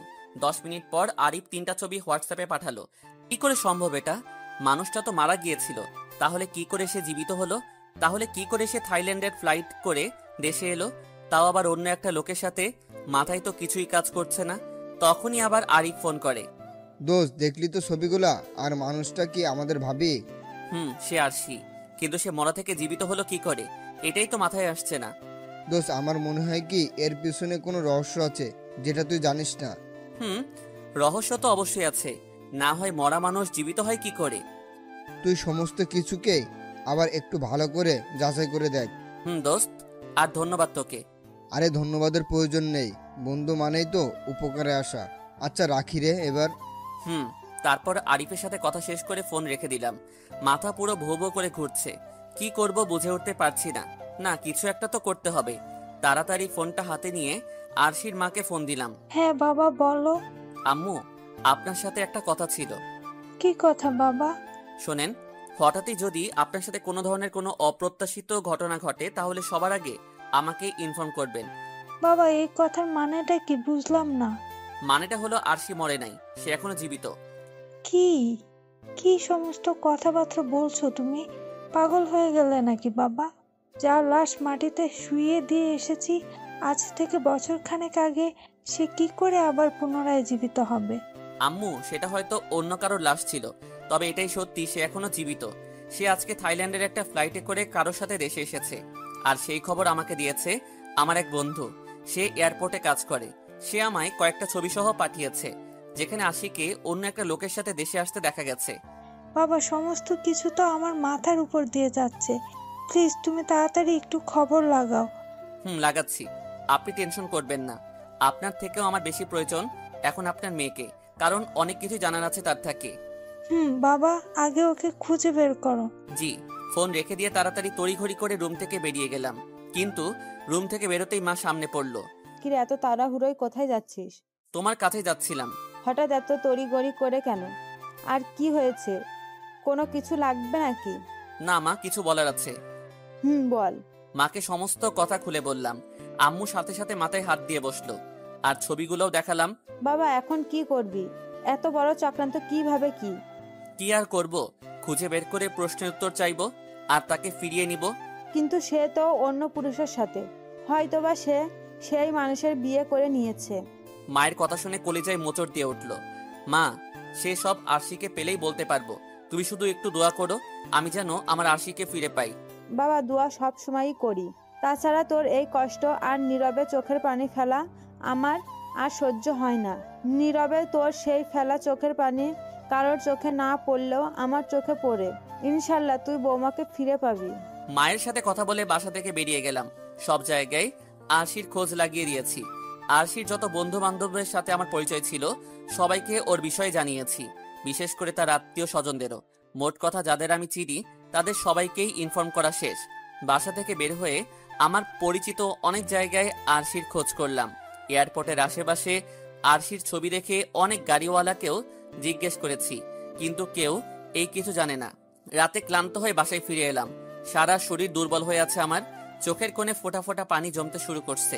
আরশির জন্য বিশাল একটা ভয় হচ্ছে, কারণ মায়ের কথা মতন যদি আরশি অন্যের জীবনে পা দিয়ে বসে, কান্নার মাত্রাটা আরো বেড়ে গেল। চোখের কিছুটা নোনা পানি বেয়ে বেয়ে ঠোঁটের পাশে এসে থেমেছে। চোখের জল কি পরিমাণ নোনা হতে পারে সেটা এই প্রথম উপলব্ধি করতে পারলাম। অধিক পরিমাণে নোনা লাগছে চোখের পানিগুলো। হয়তো কষ্টের পরিমাণ বেশি হলে চোখের পানির নোনা ভাবটাও একটু মাত্রাধিক হয়। তখনই ফোনটা বেজে ওঠে। অফিসের একজন কর্মচারী ফোন দিয়েছে আমায়। স্যার, কিছু কথা জানানোর ছিল আপনাকে। কি কথা? স্যার, জানি না আপনি কি কারণে কয়েকদিন ধরে অফিসে আসছেন না, তবে আপনি যেদিন থেকে অফিসে আসছেন না সেদিন থেকে সেই অফিসারও অফিসে আসছে না। আমরা সকল কর্মচারী কাজের আগামাথা কিছুই বুঝে উঠতে পারছি না। কাজের সমস্ত ধারাবাহিকতা হারিয়ে ফেলেছি আমরা, কারণ আপনারা আমাদের নির্দিষ্ট পরিমাণ কাজ দিতেন আর আমরা সেগুলো করতাম, কিন্তু যা আপনারা না থাকায় করতে পারছি না। ঠিক আছে, আমি কাল সকালে অফিসে আসবো। ঠিক আছে স্যার। পরের দিন সকালে উঠে অফিসে চলে গেলাম। অফিসে গিয়ে সবাইকে কাজ বুঝিয়ে দিয়েছি। পরে এসে কেবিনে বসে আছি। প্রায় দুপুর হয়ে এসেছে। সকলকে কাজ বুঝিয়ে দিতে দিতে কেবিনে এসে বসে বসে ভাবছি সেই স্যারের কথা। হঠাৎ সে কোনো বলা কওয়া ছাড়া অফিসে আসছে না কেন? না, একটু ফোন লাগিয়ে দেখি। তিনার নাম্বার বের করে ফোন দিলাম, কিন্তু সে ফোন রিসিভ করলো না। একে একে অনেক কয়বার ফোন দিয়েছি, সে রিসিভই করেনি। এবার বিরক্তি কাজ করছে মানুষটার উপরে। ধুর বেটা, আসলে আসবি, না আসলে নাই, তোর চাকরি আমি খেয়ে দিব। তারপর দারোয়ানকে ডাক দিয়ে রেস্টুরেন্ট থেকে গিয়ে দুপুরে খাবার নিয়ে আসতে বললাম। একটু পর সে খাবার নিয়ে আসলো। স্যার, আপনার খাবার। আপনি খেয়েছেন? স্যার, এখনো খাওয়া হয়নি, খাবো। আচ্ছা, আপনি আপনার জন্যেও খাবার নিয়ে আসেন রেস্টুরেন্ট থেকে আমার নাম বলে, আমি টাকা পে করে দিব। না স্যার, ওইসবের কোনো দরকার নেই। আরে আপনি সংকোচ করছেন কেন? আমি তো আপনাকে বললাম খাবার নিয়ে আসতে, নাকি? ঠিক আছে স্যার, যাচ্ছি। দারোয়ান চলে গেল। আমি খাবারগুলো নিয়ে বসে বসে পাইচারি করছি। খাবারগুলো খেতে ইচ্ছে করছে না, কারণ মনটা অন্য জায়গায়। তাই খাবারের চাহিদাটা মরে গিয়েছে। তাও জোর করে 2 লোকমা খেয়ে খাবারগুলো সেভাবে রেখে দিলাম। বিকেল বেলায় অফিস টাইম শেষ করে গাড়িতে উঠবো, তখনই আরশির এক কাজিন আমায় ফোন দেয়, যে কিনা রিহার ছোট বোন, নাম হচ্ছে তিন্নি। ভাইয়া, আপনার সাথে একটা কথা ছিল। কি কথা? আরশির খোঁজ পেয়েছো? না ভাইয়া, পাইনি, তবে অন্য একটা বিষয় জানানোর আছে আপনাকে। কি কথা বলো? ভাইয়া, রিহা আপু আজকে রাতে একটা লোককে বিয়ে করতে চলেছে। সে তো বেশ ভালো খবর। ভাইয়া, বেশ ভালো খবর না, খবরটা একদমই খারাপ। কারণ বাসার কেউই এই বিয়েতে রাজি নয়। আপু তাও তাকেই বিয়ে করতে চলেছে, কিন্তু বাসার মানুষ রাজি না থাকায় সে বাসা থেকে বেরিয়ে গেছে। আমি শুনতে পেয়েছি সে নাকি তার কিছু বন্ধু বান্ধবের সাহায্যে বিয়েটা করবে। তার বন্ধু বান্ধবরা তাকে সেই মানুষটার সাথে বিয়ে দেওয়ার জন্য ব্যাপক আয়োজনও করেছে, কিন্তু আমাদের কারোর এই মতামত নেই এই বিয়ের প্রতি। তাছাড়া আপু যাকে বিয়ে করতে চাচ্ছে তাকে তো দেখে আমার একদমই পছন্দ হয়নি। আচ্ছা, তোমার আপু যাকে বিয়ে করতে চাইছে তার কোনো পিক আছে? আছে, আমি আপনাকে দিচ্ছি। ঠিক আছে, দাও। আর সে যখন জোরপূর্বক চাইছে, তাহলে তোমরা তাকে বাধা দিও না, বিশেষ করে তুমি, কারণ তুমি ছোট মানুষ।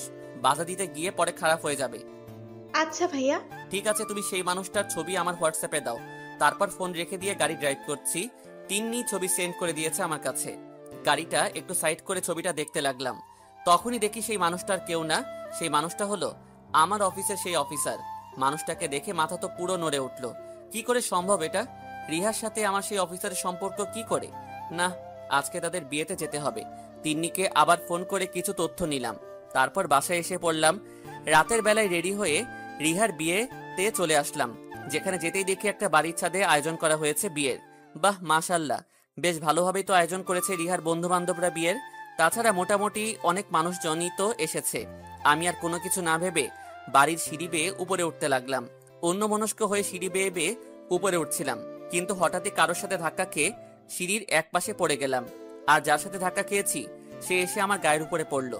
আমি নিজেকে সামলে মানুষটার দিকে নজর ঘোরাতে দেখি আরশি আমার গায়ের উপরে। আরশিকে দেখে আমার চক্ষু কপালে উঠে গিয়েছে। সেও আমার দিকে চোখ পাকিয়ে তাকিয়ে আছে। আমি যেন আর নিজের মধ্যে নেই, ড্যাব ড্যাব করে আরশির দিকে তাকিয়ে আছি, কিন্তু সে আমার গায়ের উপর থেকে উঠে দাঁড়িয়ে গেল। এই যে চোখে দেখতে পান না নাকি? চোখ কি কপালে নিয়ে হাঁটেন? আরশি, তুমি এখানে কি করে? এই যে মিস্টার, আমি আগে আপনাকে প্রশ্ন করেছি, আপনি তার উত্তর না দিয়ে উল্টো আমায় প্রশ্ন কেন করছেন? আসলে সরি, আমি দেখতে পাইনি, কিন্তু তুমি এখানে কেন?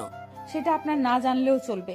আর সামনের বার চোখ খুলে চলাফেরা করবেন, না হয় কিন্তু ধরে নিব যে ইচ্ছে করেই নোংরামি গুলো করেছেন আপনি। পরে কিন্তু ইচ্ছা মতন অপমান করে দিব একদম। আরশি আকাশকে এইসব বলে সেখান থেকে হাঁটা দিয়ে নিচে চলে গেল। কিন্তু আকাশ এখনো ঠায় সেখানে দাঁড়িয়ে আছে। তার মাথা দিয়ে কোনো কিছুই যেন ঢুকছে না। হঠাৎ করে তার খেয়াল হয় আরশি নিচে চলে গেছে। তাই সেও আরশির পিছনে পিছনে নিচে যায় আর আরশি বলে চেঁচিয়ে ডাকতে থাকে, কিন্তু সে কোথাও আরশিকে দেখতে পায় না। না, যে করি হোক মেয়েটাকে আমার খুঁজে বের করতে হবে। আমি আজ সারা রাত এই বিয়েতে থাকবো। আশা করি অবশ্যই তার সাথে দেখা হবে আবার আমার। তারপর সিঁড়ি বেয়ে উপরে চলে এলাম। রিহার বন্ধু বান্ধবরা সবাই মিলে রিহার বিয়ে উপভোগ করছে। আমি ছাদের এক কোনায় কিছু চেয়ার রাখা ছিল অতিথিদের জন্য, সেখানে গিয়ে চুপচাপ বসে পড়লাম। আমার আশেপাশে আরো কয়েকজন বসে আছে, সবাই সবার মতন বিয়েটাকে উপভোগ করছে, কিন্তু আমার ভিতরে প্রবল গতিতে তুফান বইছে। কলিজার ভিতরে ভয়ঙ্করভাবে মোচড় দিচ্ছে, মনে হচ্ছে যেন এখনই দম আটকে মরে যাব। চোখের কোণেই অনিচ্ছা সত্ত্বেও ফোঁটা ফোঁটা পানি এসে জমতে শুরু করেছে। এক পর্যায়ে সেটা নহরে পরিণত হয়ে গেল। নিজেকে সামলানোর আপ্রাণ চেষ্টা করছি, কিন্তু কোনোভাবেই নিজেকে সামলাতে পারছি না। তাই দৌড়ে চেয়ার থেকে উঠে পাশেই একটা ওয়াশরুম ছিল, সেটাতে চলে গেলাম। কল ছেড়ে হাতে কোষ করে পানি নিয়ে ইচ্ছে মতন চোখ মুখে মারতে শুরু করলাম। যাক, এবার আর কেউ হয়তো বুঝবে না। চোখের পানিও বন্ধ হয়েছে মোটামুটি।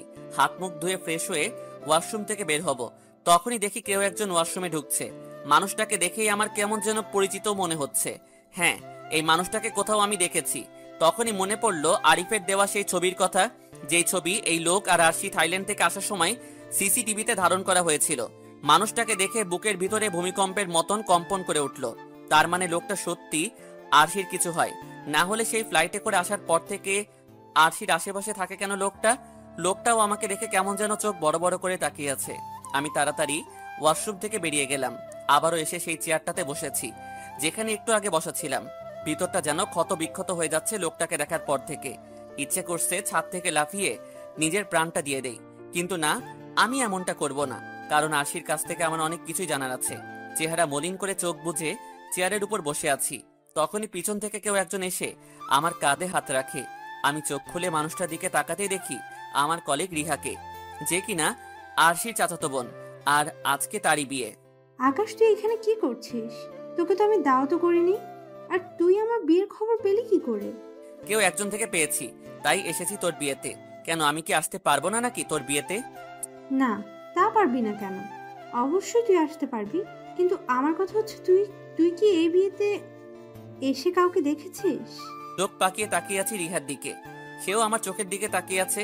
রিহার কথার কোনো উত্তর দেইনি আমি। সে আমার চোখের দিকে তাকিয়ে কিছু একটা বুঝতে পারলো, তাই সাথে সাথে সে আমার চোখ থেকে তার চোখ সরিয়ে ফেললো। অন্যদিকে নজর ঘুরিয়ে আবারও সেম প্রশ্নটা করে, আকাশ, তুই কি এই বিয়েতে অন্য কাউকে দেখেছিস? রিহা কি বলতে চাইছে তা কিন্তু শুরুতেই বুঝে গিয়েছি আমি। তোর একটা হাত দে তো রিহা। কেন, কি করবি? দে না। এই নে, ধর। রিহা আকাশের দিকে তার মেহেদি রাঙানো হাত এগিয়ে দেয়। তখনই আকাশ রিয়ার হাতটা ধরে তার বুকে রাখে আর বলে, কিছু অনুভব করছিস তুই? আকাশ রিয়ার হাত টেনে তার বুকে রাখার সেকেন্ড কয়েক ব্যবধানে রিয়া টান দিয়ে আকাশের বুক থেকে তার হাত ছড়িয়ে নেয়। কারণ আর কিছুক্ষণ রাখলেই আকাশের ভিতর থেকে কলিজা, হৃৎপিণ্ড, ফুসফুস সমস্ত কিছুই বেরিয়ে তার হাতে চলে আসবে। আকাশের ভিতরে কি ভয়ঙ্কর রকমের তুফান বইছে সেটা তো তার বুকে হাত রেখে বুঝে গিয়েছে। আকাশ আবারও কাঁদতে শুরু করেছে। বেফাসভাবে আকাশের চোখে এক ফোঁটা পানি রিয়ার হাতের উপরে এসে পড়ে। তখনই রিয়া আবার বলে ওঠে, কলিজা, প্লিজ তুই এখান থেকে চলে যা। তোর দুটো পায়ে ধরি আমি। তোর মতো বন্ধু আমার লাইফে আর কোনোদিনও আসবে না। একটা সময় তোর সাথে আমার অনেক ভালো বন্ধুত্ব ছিল, একজনের কলিজা ছিলাম। এমন শক্ত বন্ধন ছিল আমাদের বন্ধুত্বের, হয়তো এখন নাই, কিন্তু তাও আমি তোকে সেই পুরনো কলিজার সম্পর্কের দোহাই দিয়ে বলছি, তুই প্লিজ চলে যা এখান থেকে। কারণ তুই সবটা সহ্য করতে পারবি না আকাশ। তোর দুটো পায়ে ধরি আকাশ, প্লিজ তুই চলে যা। রিহা, আমার জায়গায় তুই হলে চলে যেতে পারতি? তা না হয় পারতাম না, কিন্তু কলিজা তুই প্লিজ চলে যা এখান থেকে। আমি হয়তো তোর সাথে খারাপ আচরণ করেছি, কিন্তু তোর কষ্ট আর চোখের পানি কোনোদিনই আমার সহ্য হবে না। কারণ তোর কারণেই আমি দুনিয়ায় বেঁচে আছি। তোর শরীরের রক্ত দিয়েই আমার এই দেহ চলাচল করছে। আমি তো সেদিন এই রক্তের অভাবে মরে যেতাম, কিন্তু তুই আমার 3 ব্যাগ রক্ত দিয়ে বাঁচিয়েছিস। যেখানে মানুষ 1 ব্যাগ রক্ত দিলেই ভেঙে পড়ে, সেখানে তুই 3 ব্যাগ রক্ত দিয়েছিলি আমায়। প্লিজ কলিজা না তুই আমার। চলে যা না এখান থেকে। রিহা, যদি কখনো উপকার করেছি মনে হয় তাহলে প্লিজ আমায় যেতে বলিস না। আমি তোর সম্পূর্ণ বিয়েতে থাকবো। আকাশের উল্টো দোহাই শুনে রিয়ার মুখে তালা লেগে যায়। সে আর কোনো কথা না বলে চুপচাপ সেখান থেকে চলে যায়। আর আকাশ চুপচাপ চোখের পানি মুছে চেয়ারের উপরে বসে আছে। অনেকটা সময় ধরে বসে আছি। বসে থাকতে থাকতে বিরক্ত লাগছে, কিন্তু আরশির দেখা আর পেলাম না। তবে আমি জানি সে এই বিয়ে বাড়িতে অবশ্যই থাকবে। না, একটু গিয়ে বাহির থেকে ঘুরে আসি। বাহির থেকে কিছুটা সময় ঘোরাঘুরি করে আবার পরে আসবো দরকার হয়। যেই ভাবা সেই কাজ। সিঁড়ি বেয়ে নিচে চলে এলাম। নিচে এসে একা একা পায়চারি করতে লাগলাম, কিন্তু ভিতরের অস্থিরতা কোনোভাবেই কমাতে পারছি না। না, আজকে স্মোক করব, দেখি তো পেইন কমে কিনা। রাস্তার পাশের একটা দোকান থেকে অনেক কয়টা সিগারেট নিয়ে হাঁটতে হাঁটতে খেতে লাগলাম।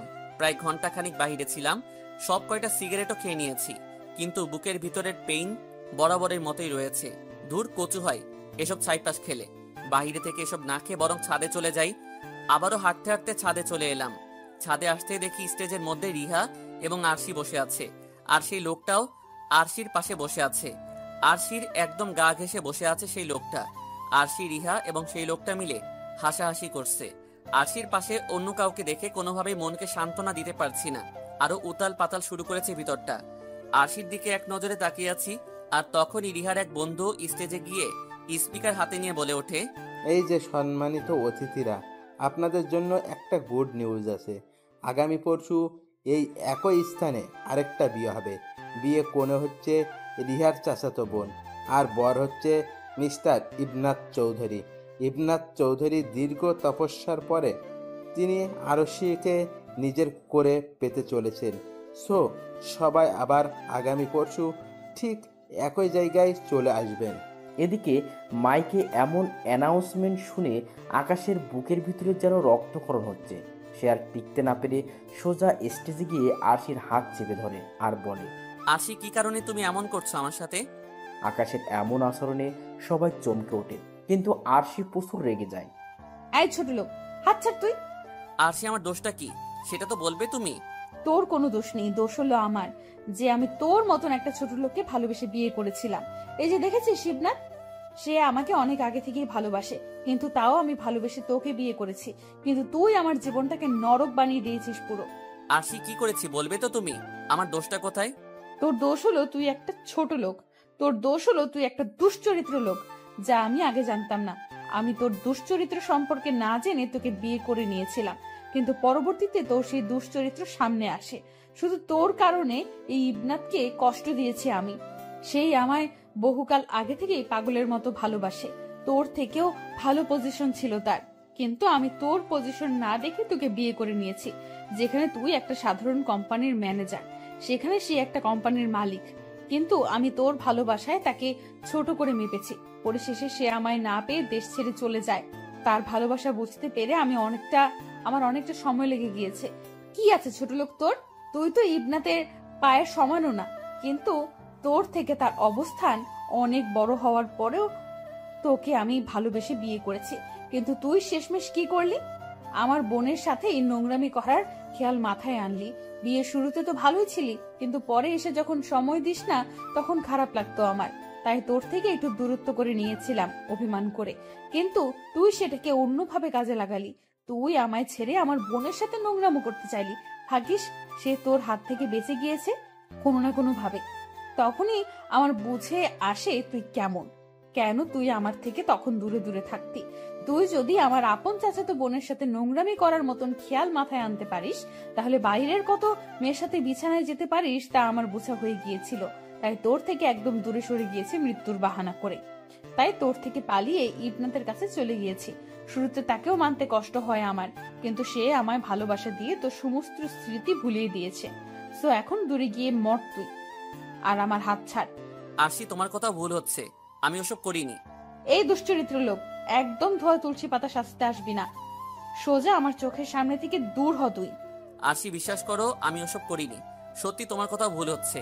এই রিহা, তুই একটু ওকে বুঝিয়ে বল না প্লিজ।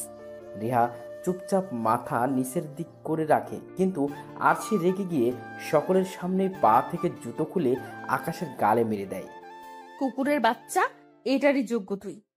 তোর কারণে আজ আমার পরিবার হারিয়েছি, কারণ তোকে ভালোবেসে পরিবারের দেখা ছেলেকে রিজেক্ট করেছিলাম, কিন্তু তোর এই নোংরা মন মানসিকতা সম্পর্কে জানার পর পরিবারের সামনে মুখ দেখানোর মতো সাহস করতে পারিনি। তাই এমন প্ল্যান করে তোর থেকে পরিবার থেকে চিরতরে দূরে সরে গিয়েছি। আরশি আমায় জুতো দিয়ে ইচ্ছে মতন মারো, সমস্যা নেই, কিন্তু বিশ্বাস করো সেসব আমি করিনি। প্লিজ তুমি আমায় ছেড়ে ওই লোককে বিয়ে করিও না। আরশি, আমি তোমায় ছাড়া থাকতে পারবো না। আরশি, আমি তোমায় অন্য লোকের হতে দেখতে পারবো না। প্লিজ তুমি আমায় ফিরিয়ে দিও না। দরকার হয় আমি তোমার পায়ের সামনে কুকুরের মতন পড়ে থাকবো। তুমি আসতে যেতে আমার শরীরে তোমার পা দিয়ে আঘাত করো, তাও প্লিজ আমায় ছেড়ে অন্য কাউকে বিয়ে করিও না তুমি। প্লিজ আরশি, আমায় এত বড় শাস্তিটা দিও না। আমি তোমায় ছাড়া বাঁচতে পারবো না আরশি। এই ছোট লোক, দেখ একদম রাগ উঠে যাচ্ছে কিন্তু আমার। তুই আমার হাত ছাড়। তোর ওই নোংরা হাত দিয়ে একদম আমার শরীর স্পর্শ করবি না তুই। আরশি, তুমি আমায় ফিরিয়ে না নেওয়া পর্যন্ত তোমার হাত আমি ছাড়বো না। তুই ছাড়বি তো তোর 14 গোষ্ঠী ছাড়বে। আরশি আবার সেই জুতো দিয়ে আকাশের গালে বেশ কয়েকটা বাড়ি লাগিয়ে দেয়, কিন্তু আকাশ তার হাত ছাড়ে না। সে ফুপিয়ে কান্না করতে থাকে আরশির আচরণে।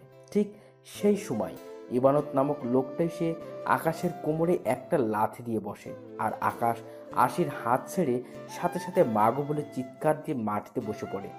কত বড় বেয়াদব ছেলে তুই, যে আমার ভবিষ্যৎ স্ত্রীর গায়ে তুই হাত তুলতে পারিস? আকাশ কোনো উত্তর দেয় না লোকটার কথায়, তবে সে আরশির কাছে কান্না করতে করতে একটা কথা বলে। আরশি, তোমায় ছাড়া আমি মরে যাব। বিশ্বাস করো, মরে যাব আমি। তো মরে গেলে মরে যা। তোর মতো নোংরা মানুষ দুনিয়ার জন্য একটা বোঝা। সো মরে যা তুই। তোর জন্য বিন্দু পরিমাণও কষ্ট হবে না আমার। আকাশ আরশির এমন শক্ত কথা শুনে কান্না করতে করতে কোনোভাবে মাটিতে থেকে উঠতে দাঁড়ায়। তার কোমরে খুব জোর লেগেছে। তারপর ধীরে ধীরে হাঁটতে হাঁটতে বিয়ে বাড়ি ত্যাগ করে। রাত বাজে 1টা। সে বাসায় এসে পৌঁছইছে। তার চোখে মুখে পানি। তার মা ঘুমিয়ে গেছে। সে বাসায় এসে কলিং বেল চাপায়। তার ছোট বোন সে দরজা খুলে দেয়, কিন্তু তার ছোট বোন তার চেহারার এমন বিভৎস অবস্থা দেখে বলে ওঠে, ভাইয়া, কি হয়েছে তোমার? কিছু হয়নি রে বোন। তাহলে তোমার চোখ মুখ এমন দেখাচ্ছে কেন? আরে বাদ দে ওসব কথা, তুই আগে আমায় একটু রুমে দিয়ে আয়। আমার কোমরে অনেক ব্যথা করছে। আকাশের কথা মতন তার বোন তাকে রুমে দিয়ে আসে। মা কি করছে রে? মা তো ঘুমিয়ে গেছে সেই কবে। আমি না তোমার আসার জন্য জেগে আছি। ও আচ্ছা, তোকে একটা কথা বলি। বলো। আমি যদি কোথাও হারিয়ে যাই তোর কি খুব কষ্ট হবে? আকাশের বোন এবার ভয় পেয়ে যায়। সে খপ করে আকাশকে জড়িয়ে ধরে কান্না করে দেয়। ও ভাইয়া, বলো না কি হয়েছে তোমার? আমার ডাক এসে গেছে রে কলিজার বনু। ভাইয়া, কিসের ডাক এসেছে? কে ডাকে তোমায়? আমি তো কারোর ডাক শব্দ শুনতে পাচ্ছি না। আরে সেসব তুই বুঝবি না। আচ্ছা যা, গিয়ে ঘুমিয়ে পড়। ভাইয়া, আমার খুব ভয় করছে। আরে টেনশন করিস না ভাইয়া, ঠিক আছি। যা, কাল সকালে কথা হবে। বেশ রাত হয়েছে, তুই গিয়ে ঘুমিয়ে পড়। আকাশের কথায় তার বোন চলে যায়। আকাশ জীবনের কঠিন সিদ্ধান্তটা নিয়ে নিয়েছে বহু আগেই। সে আস্তে আস্তেই কিছু একটা ভেবে নিয়েছে। অপরদিকে বিয়ে বাড়িতে খবর আসে রিয়ার সাথে যার বিয়ে হবার কথা ছিল সে পালিয়ে গেছে অন্য একটা মেয়ে নিয়ে। এমন খবর শুনে রিয়া পাগলের মতন কান্না করতে শুরু করে। তার যেন এখন পুরো দুনিয়াটাই থমকে গিয়েছে। তার বাঁচা মরার সমস্ত কিছুই সেই লোকটার হাতে ছিল। আরশি তাকে সান্ত্বনা দেওয়ার চেষ্টা করেছে, কিন্তু রিয়ার কান্না যেন কোনো মতেই থামছে না। সে কান্না করতে করতে তার বন্ধুর বাড়িতেই ঘুমিয়ে পড়ে। এদিকে আকাশ মুখ চেপে ধরে কান্না করছে। আরশির তখনকার কথাগুলো শুনে তার ভিতরটা পুরো ক্ষত বিক্ষত হয়ে গেছে। তার নিঃশ্বাস ও ভারী হয়ে আসছে। সে ঠিকভাবে নিঃশ্বাসও নিতে পারছে না, এতটা কষ্ট হচ্ছে তার। না, আমার কিছু একটা করতে হবে। এত কষ্ট বহন করে হয়তো মরে যাব আমি, কিন্তু সেইটুকু সময়ও আমার সহ্য হচ্ছে না। কারণ এত পরিমাণ যন্ত্রণা বুকে পুষে নিয়ে বাঁচা যায় না। বহুকাল আগে দেখা সেই স্বপ্নটাকেই আজ সত্যি করে দিব। কপালে যেহেতু লেখা আছে কাফনের সেই সাদা কাপড়, তাহলে ভুড়ি ভুড়ি যন্ত্রণা বুকে নিয়ে খামোখা বেঁচে থেকে কেন নিব ফাপড়? এর থেকে ভালো নিজের অস্থি ভাসিয়ে দেই নদীর স্রোতের ভেলায়। ভুল ভেঙে গেলে খুঁজে নিও তুমি আমায় কোনো এক হারিয়ে যাওয়া রঙের মেলায়। হয়তো সেদিন তুমি আমায় অশ্রু ভরা চোখে খুঁজবে সারাবেলা, কিন্তু তখন সময় ফুরিয়ে যাবে, বন্ধ হয়ে যাবে ফিরে আসার সমস্ত লীলা খেলা। অপরদিকে সকাল হয়ে গেছে। রিহা পাগলের মতন কান্না করতে করতে সেই যে ঘুমিয়ে গেছে, সেই ঘুমেই সকাল হয়ে গিয়েছে। হঠাৎই রিহার ফোনে রিহার ছোট বোন তিন্নি ফোন করে, কিন্তু রিহা ঘুম। তখনই আরশি ফোনটা রিহার কাছে এনে তাকে ডাক দেয়। আরশিও এই রুমে ঘুমিয়েছে। কিন্তু সকাল হতেই সে ঘুম থেকে উঠে গিয়েছে। এই রিহা আপু, ওঠ না, তোর ছোট বোন তোকে ফোন দিয়েছে। নে ওঠ, কথা বল। রিয়া চোখ কসলাতে কসলাতে ঘুম থেকে উঠে আরশির হাত থেকে ফোনটা নেয়। আছি জাহান্নামের চৌরাস্তায়, তোরা তো দরকার কেন? আপু প্লিজ এভাবে বলিস না। আচ্ছা যা, তুই কোথায় আছিস সেটা বলতে হবে না, কিন্তু তুই যেখানেই আছিস তাড়াতাড়ি আকাশ ভাইয়ের বাসায় চলে আয়। অনেক ভয়ঙ্কর একটা ঘটনা ঘটে গেছে এখানে। মানে কি তিনি? কি ভয়ঙ্কর ঘটনা ঘটেছে?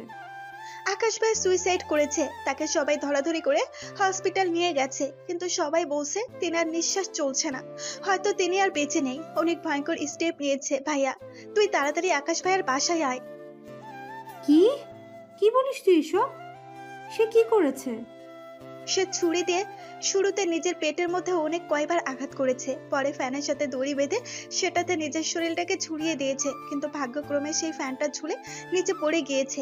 সকালবেলা যখন ভাইয়ার আম্মু রুমে আসে তখন এসে দেখে ভাইয়া মাটির উপরে পড়ে আছে, আর তিনার পেটের ভেতরে অনেকখানি অংশ সেই ক্ষত দিয়ে বেরিয়ে আছে। পরে তিনি চিৎকার করে আশেপাশের মানুষকে ডেকে আনে, আর পরে আমরাও খবর পেয়ে চলে এসেছি। রিয়া তিন্নির মুখে এমন কথা শুনে সজলে চিৎকার করে ওঠে আর কান্না করতে আরম্ভ করে। রিয়ার চিৎকার শুনে আরশি অনেক ভয় পেয়ে যায়। আর সে আকাশ আর নেই, সে সুইসাইড করেছে। সে সুইসাইড করেছে তো কি হয়েছে?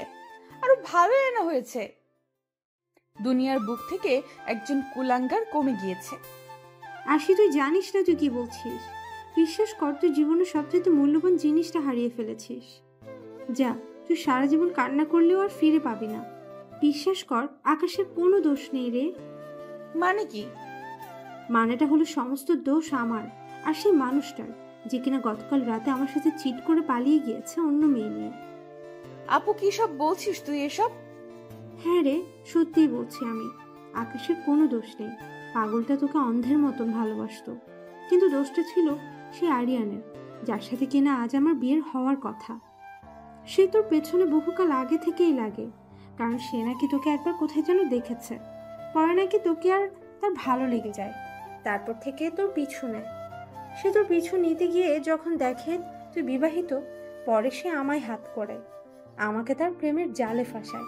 আমি জানতাম না সে আমার সাথে নাটক করছে, তবে পরে আমি সেটা জেনে যাই।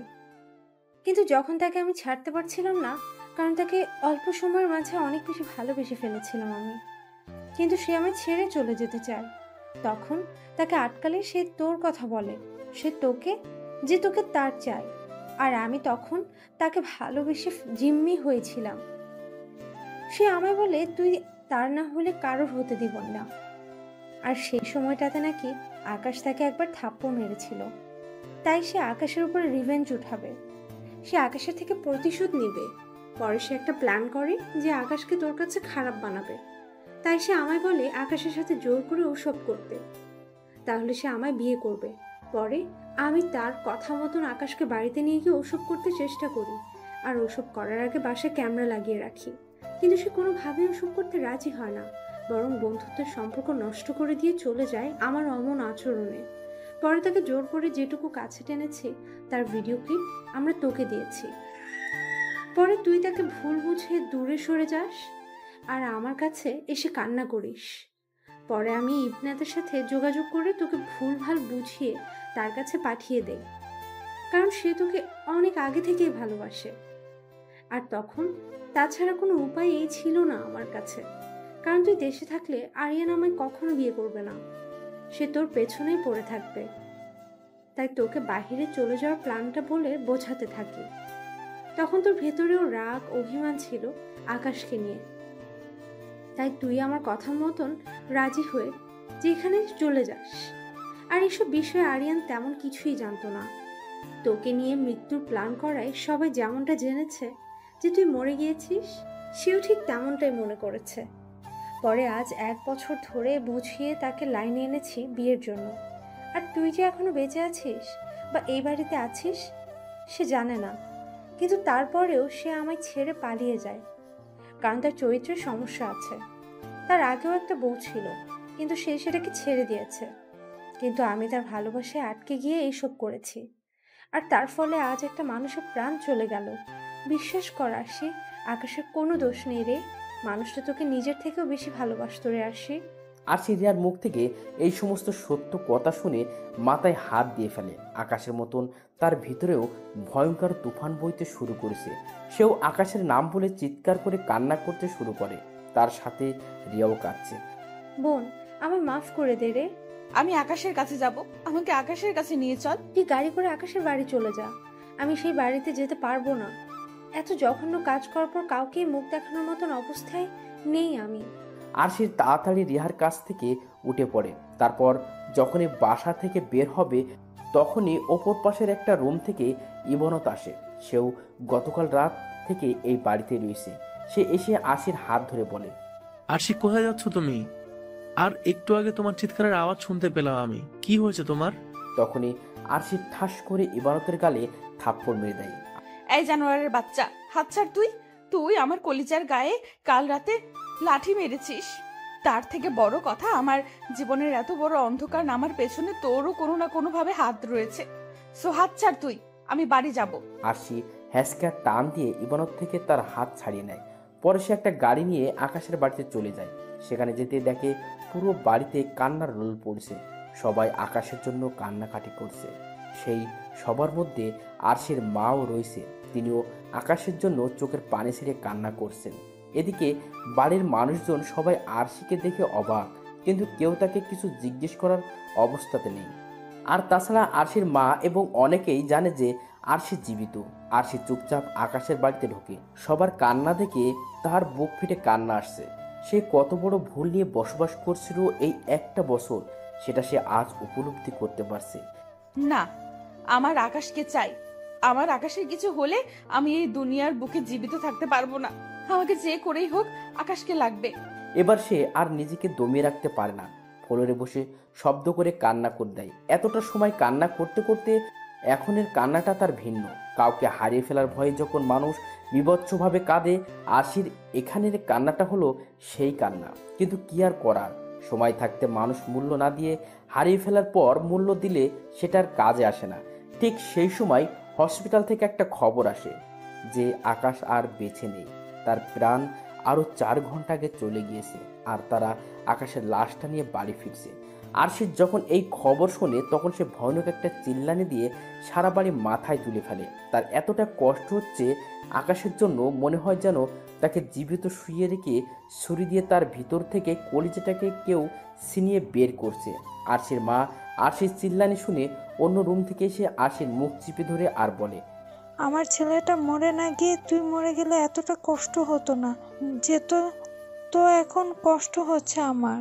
আরশি তার মায়ের কথা শুনে আরো জোরে কান্না করতে থাকে। তখনই আকাশকে হসপিটাল নিয়ে যাওয়া লোকজনগুলো তার লাশ নিয়ে বাড়িতে ফিরে আসে।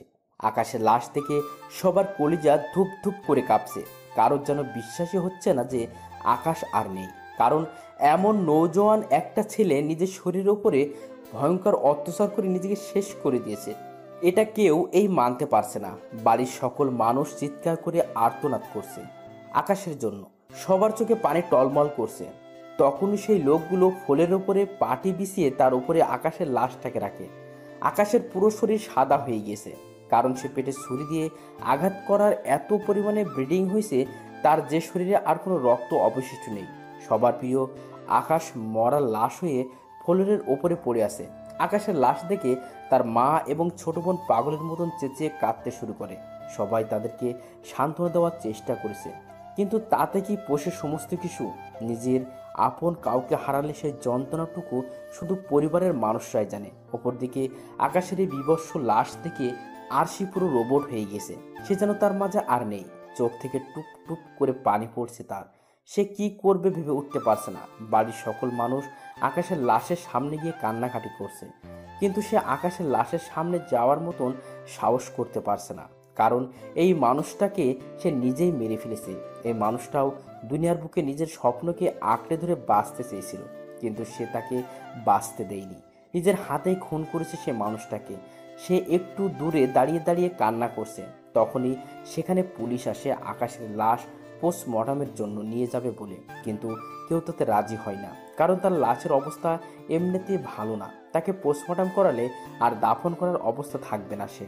কিন্তু নিয়মমাফিক পুলিশ তো আকাশের লাশ নিয়ে যাবেই। তখনই আরশির আম্মু কাকে যেন ফোন করে। আরশির আম্মু কথা বলা শেষ করে ফোন রাখতেই সেই পুলিশ অফিসারের কাছে একটা ফোন আসে, যে কিনা আকাশের লাশ তদারকি করে নিয়ে যেতে এসেছে। তারা সেই ফোনটা পেয়ে আকাশের লাশ না নিয়ে সেখান থেকে চলে যায়। আরশির আম্মু একদম গোড়া মতন ফোন দিয়েছে। এদিকে সবাই আকাশের লাশের পাশে বসে কান্না করতে ব্যস্ত, বিশেষ করে আকাশের আম্মু, কারণ তার ছেলের এমন ভয়ানক মৃত্যু তিনি মেনে নিতে পারছেন না। এদিকে আরশিও দাঁড়িয়ে দাঁড়িয়ে কান্না করছে। ঠিক তখনই আকাশের ছোট বোন কান্না করতে করতে এসে আরশির হাতে একটা ভাঁজ করা সাদা কাগজ ধরিয়ে দেয় আর বলে, সকালবেলায় টেবিলের উপরে এই কাগজটা রাখা ছিল, আর সেটার পাশে ছোট্ট করে আলাদা আরও একটা কাগজ ছিল, যার মাঝে লেখা ছিল এই কাগজটা যেন তোমার হাতে বুঝিয়ে দেওয়া হয়। আমি সেই ছোট্ট কাগজটা ফেলে দিয়েছি, আর তোমার কাছে পৌঁছে দেওয়া জিনিসটাই তোমার হাতে তুলে দিয়েছি। ভাবি, আমি জানি না ভাইয়া কেন এভাবে সুইসাইড করেছে, কিন্তু আমি জানি যে এর সাথে তোমার কোনো না কোনোভাবে সংযুক্ত রয়েছে। আর যদি তাই হয় তাহলে মনে রেখো ভাবি, আমার আর আমার মায়ের বদদুয়া সারা জীবন তোমার জন্য বরাদ্দ থাকবে, কারণ আমার ভাই একটা মাটির মানুষ ছিল। আমার এই ছোট্ট জীবনে তার কোনো ভুল আমার চোখে পড়েনি। আর কাল রাতে জানি না কি হয়েছে, কিন্তু আমার ভাইটার চোখে মুখে কাল রাতে আমি এক ভয়ানক কষ্টের ছাপ দেখেছি। কিন্তু আমি বুঝতে পারিনি যে কাল রাতটাই আমার ভাইয়ের শেষ রাত হবে এই পৃথিবীতে। তাকে জিজ্ঞেসও করেছি কি হয়েছে, কিন্তু সে আমার কথায় খালি একটা উত্তর দিয়েছে যে তার ডাক এসে গেছে। তখন আমি সেই কথার অর্থ বুঝিনি, কিন্তু এখন ঠিক বুঝতে পারছি। আচ্ছা ভাবি, থাকো, আমার ভাইটার লাশের পাশে শেষ কিছুটা সময় কাটাই, কারণ সে তো আর বেশি সময় আমাদের মাঝে থাকবে না। আকাশের ছোট বোন তারপর চলে যায়। এদিকে আরশি সে ভাঁজ করা কাগজটা খুলতে থাকে। সে কাগজটা খুলে বুঝতে পারে যে আকাশ কিছু একটা লিখে রেখে গিয়েছে মরার আগে তার জন্য। সে কান্না ভরা চোখ নিয়ে সেই লেখাটা পড়তে থাকে। প্রিয় আরশি, তুমি আমায় ভালোবেসে বিয়ে করে অন্যের সাথে মিশে আছো। বিশ্বাস করো, এই যন্ত্রণা যেন আমি কোনোভাবেই সইতে পারছি না। আমার কাছে একটাই পথ আছে বর্তমানে এই যন্ত্রণা থেকে মুক্তি পাওয়ার, তা হলো মৃত্যু। জানো, চিঠিটা যখন লিখছি তখনই কিন্তু মৃত্যুর ফাঁদে পা দিয়ে দিয়েছি আমি। নিজের পেটের মাঝে অনেক কয়বার ছুরি চালিয়েছি একটু আগে। তুমি চিঠি পড়তে পড়তে যখন নিচে যাবে তখন তার প্রমাণ পেয়ে যাবে তুমি, কারণ সেখানে আমার শরীরে রক্ত দিয়ে ছোট করে তোমার নামটা লিখেছি আমি। আরশি জানো, আমার না খুব কষ্ট হয়েছে যখন তুমি আমায় অনেকগুলো লোকের সামনে জুতো দিয়ে মেরেছ, কিন্তু সেই কষ্টের তুলনায় আরো দ্বিগুণ কষ্ট হয়েছে যখন তুমি আমায় সেই ভরা মজলিসের সকলের সামনে ছোট করলে আর তোমার সেই মানুষটাকে বড় করে তুললে। আরশি, কেন তুমি এমনটা করলে? ভালোই তো বেসেছিলাম তোমায় আমি, তাও কেন আমায় তুমি এভাবে মৃত্যুর মুখে ঠেলে দিলে? আমি তো কোনো দোষ করিনি আরশি। তোমার সেই বোন রিহাই তো আমার সাথে জোর খাটিয়ে ওসব করতে চেয়েছে, কিন্তু আমি তো সেসব কিছুই করিনি আর করতেও দেইনি। তাও কেন তুমি সেই এতগুলো মানুষের সামনে আমায় অপমান করলে আরশি? জানো, আমি জুতোর বাড়ি খেয়েও সহ্য করেছিলাম, কারণ তোমায় আমি ভালোবাসি। কিন্তু যখন তোমার কাছে আমার থেকেও সেই মানুষটার গুরুত্ব বর্ণনা করলে তখন আর নিতে পারিনি। আমার সহ্য হচ্ছিল না সেই মানুষটাকে তোমার সাথে, কারণ ভালোটা তোমায় আমি বাসি, আর সে মানুষটা আজ আমার জায়গায় তোমার থেকে সে ভালোবাসা পাচ্ছে। তাই এই রূপ সিদ্ধান্ত নিতে হলো আমার। আরশি, যখন তুমি এই চিঠিটা পড়বে তখন হয়তো অনেক দেরি হয়ে যাবে, আর আমার মাঝেও কোনো কষ্টের সীমা থাকবে না। হ্যাঁ, হয়তো এখনো অনেকটা কষ্ট হচ্ছে আমার, কারণ আমার পেট থেকে চুইয়ে চুইয়ে রক্ত পড়ছে। পেটের ভিতরের অনেকটা চর্বি সেই ক্ষতটা দিয়ে বেরিয়ে এসেছে। কিন্তু বিশ্বাস করো, এই কষ্টের চাইতেও তোমার করা রাতে সেই অপমানের যন্ত্রণা আরো দ্বিগুণ ছিল। তবে আফসোস নেই, একটু পরে মৃত্যুর ফাঁদ নিজের গলায় এঁটে দিব আমি। তারপর আমার জীবন থেকে চিরকালের জন্য কষ্টের সমস্ত ছিটেফোঁটা মুছে যাবে। তবে তোমাকে শেষ আরেকটা কথা জানিয়ে যাই, তুমি আমায় সেই বিয়ে বাড়ির সমস্ত লোকজনের সামনে ছোট করেছো যে আমি সামান্য একটা কোম্পানির ম্যানেজার, আর তোমার সেই ইবনাত একটা কোম্পানির মালিক। কিন্তু তোমার বলা সেই কথাগুলো সত্যি নয়। তুমি ভেবো না যে আমি তোমায় ছোট করছি, কিন্তু কিছু সত্যি তোমারও জানা উচিত। আমিও তোমার সেই ইবনাত থেকে কোনো দিকে কম নই। আমি যে কোম্পানিতে জব করি সেই কোম্পানিটা পুরো আমার, আর সারা দেশে এই কোম্পানির অনেক কয়টা শাখা প্রশাখা রয়েছে। সেই সকল কিছুর মালিকই হচ্ছি আমি। আমার অফিসের আসল বস বাইরে থাকে, সেটা পুরোটাই মিথ্যে, কারণ আমি স্বয়ং উপস্থিত থেকে দেখতে চেয়েছিলাম কে কেমন কাজ করে। তাই এই সমস্ত কিছু লুকিয়ে রেখেছিলাম আমি। আর এই সমস্ত কিছুর জন্যই তোমাকে ভালোবেসে সময় দিতে পারতাম না আমি, কারণ একটা কোম্পানি চালানো দু চারটে কথা নয়। কিন্তু তুমি সেই জিনিসটাকে ভেবে নিয়েছো যে আমি পরনারীর সাথে মেলামেশায় ব্যস্ত। আরশি, তুমি ভুল ভেবেছো। যাক, সেসব কথা বলে আর লাভ নেই। আমার কপালে এমনটাই ছিল, তাই আমি এমন মৃত্যুর স্টেপস নিয়েছি। এবার তোমার পথের কাঁটা সরে গিয়েছে। সুখে শান্তিতে সংসার করো সেই মানুষটাকে নিয়ে। আমি তোমাদের সুখের জন্য আমার অর্ধেকটা সম্পত্তি তোমার নামে করে দিয়েছি, আর বাকি অর্ধেকটা আমার মা বোনের নামে। তোমার ভাগের সম্পত্তির কাগজের দলিল আমার বালিশের নিচে রাখা রয়েছে। প্রিয়তমা, আমার মতন হতভাগাকে মাফ করে দিও। তোমাকে আজাদ করে দিয়ে এই পৃথিবী ছেড়ে চোরের মতন পালিয়ে যাচ্ছি। ভালো থেকো প্রিয় আরশি।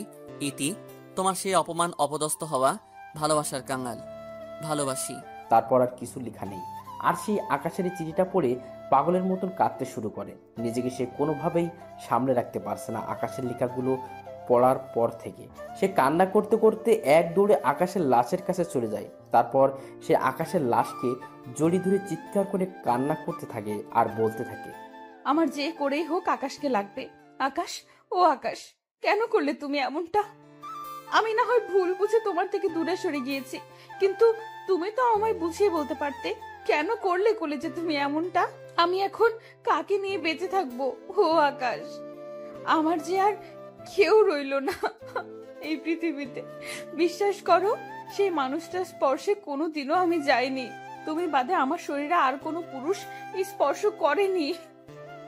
এই শরীরটার ভাগিদার শুধু তুমি ছিলে। আমি তোমার থেকে দূরে সরে গেলেও আমার সমস্ত ভালোবাসা মরেনি আকাশ। অনেকটা ভালোবাসা অবশিষ্ট ছিল তোমার জন্য। আকাশ, আমায় মাফ করে দিও প্লিজ। প্লিজ, তুমি আবার ফিরে এসো। আমি সত্যিই বুঝতে পারিনি যে তুমি আমার দেওয়া কষ্ট সহ্য করতে পারবে না। ও আকাশ, প্লিজ ফিরে এসো না। আরশি আকাশের লাশকে জড়িয়ে ধরে পাগলের মতন কান্নাকাটি করছে। একটা সময় কান্নাকাটি করতে করতে আকাশকে জড়িয়ে ধরা অবস্থাতে জ্ঞান হারিয়ে ফেলে। যখন তার জ্ঞান ফিরে আসে তখন সে দেখতে পায় আকাশের সাথে সংসার জীবনে সে যেই খাটে ঘুমাতো সে সেই খাটে শুয়ে আছে, কিন্তু তার আশেপাশে কেউ নেই। সে জ্ঞান ফিরতেই আবারও আকাশের জন্য পাগলের মতো কান্না করতে শুরু করে দেয়, কিন্তু আকাশ তো আর নেই। তাকে সেই বিকেলেই 3.5 হাত মাটির নিচে দাফন করে এসেছে তার আপন মানুষজনগুলো। সে কান্না করতে করতে রুম থেকে বেরিয়ে আসে। রাতের বাজে 9টা। পুরো বাড়িটা নীরব হয়ে আছে, কিন্তু সারা বাড়ি ভর্তি মানুষ, কিন্তু কেউ কোনো কথা বলছে না। সে বাইরে এসে জানতে পারে আকাশের লাশ দাফন করা হয়ে গেছে। সে এই কথা শুনে কান্না করতে করতে রুমের ভিতরে চলে যায়। সেখানে যে এতটা সময় সেন্সলেস হয়ে শুয়েছিল তার কলিজাটা যেন ছিঁড়ে যাচ্ছে। মনে হচ্ছে যেন এখনই সেই দম আটকে মারা যাবে, এতটা কষ্ট হচ্ছে তার। তারপর সে রুমে এসে বালিশের নিচ থেকে সম্পত্তির কাগজটা নিয়ে নেয়। তারপর কান্না করতে করতে দৌড়ে ঘর থেকে বেরিয়ে যায়। তারপর সেই রাতেই সম্পত্তিগুলো বিক্রি করে কয়েকজন কিলারকে সে হায়ার করে। জানোয়ারের বাচ্চা, তোকে আমি শান্তিতে বাঁচতে দিব না। আমার আকাশকে তুই আমার থেকে দূরে সরিয়েছিস। তুই মৃত্যুর অবধারিত, তুই মরবি এবার। তারপর সেই কিলারগুলোকে টাকা দিয়ে আরিয়ানের পিছনে লাগিয়ে দেয়। এই লোককে খুঁজে বের করে ভয়ানক এক মৃত্যু দিবে তোমরা। এমন ভাবে এই লোককে মারবে তোমরা যাতে করে তার নাম ও নিশানাও না থাকে এই পৃথিবীর বুকে। তাকে মেরে তার শরীরের কয়েক শত টুকরো করে পানিতে ভাসিয়ে দেবে, আর তার শরীরের এক টুকরো গোস্ত এনে আমার কাছে দেবে। আমি কুকুরকে খাওয়াবো। সেই কিলারগুলো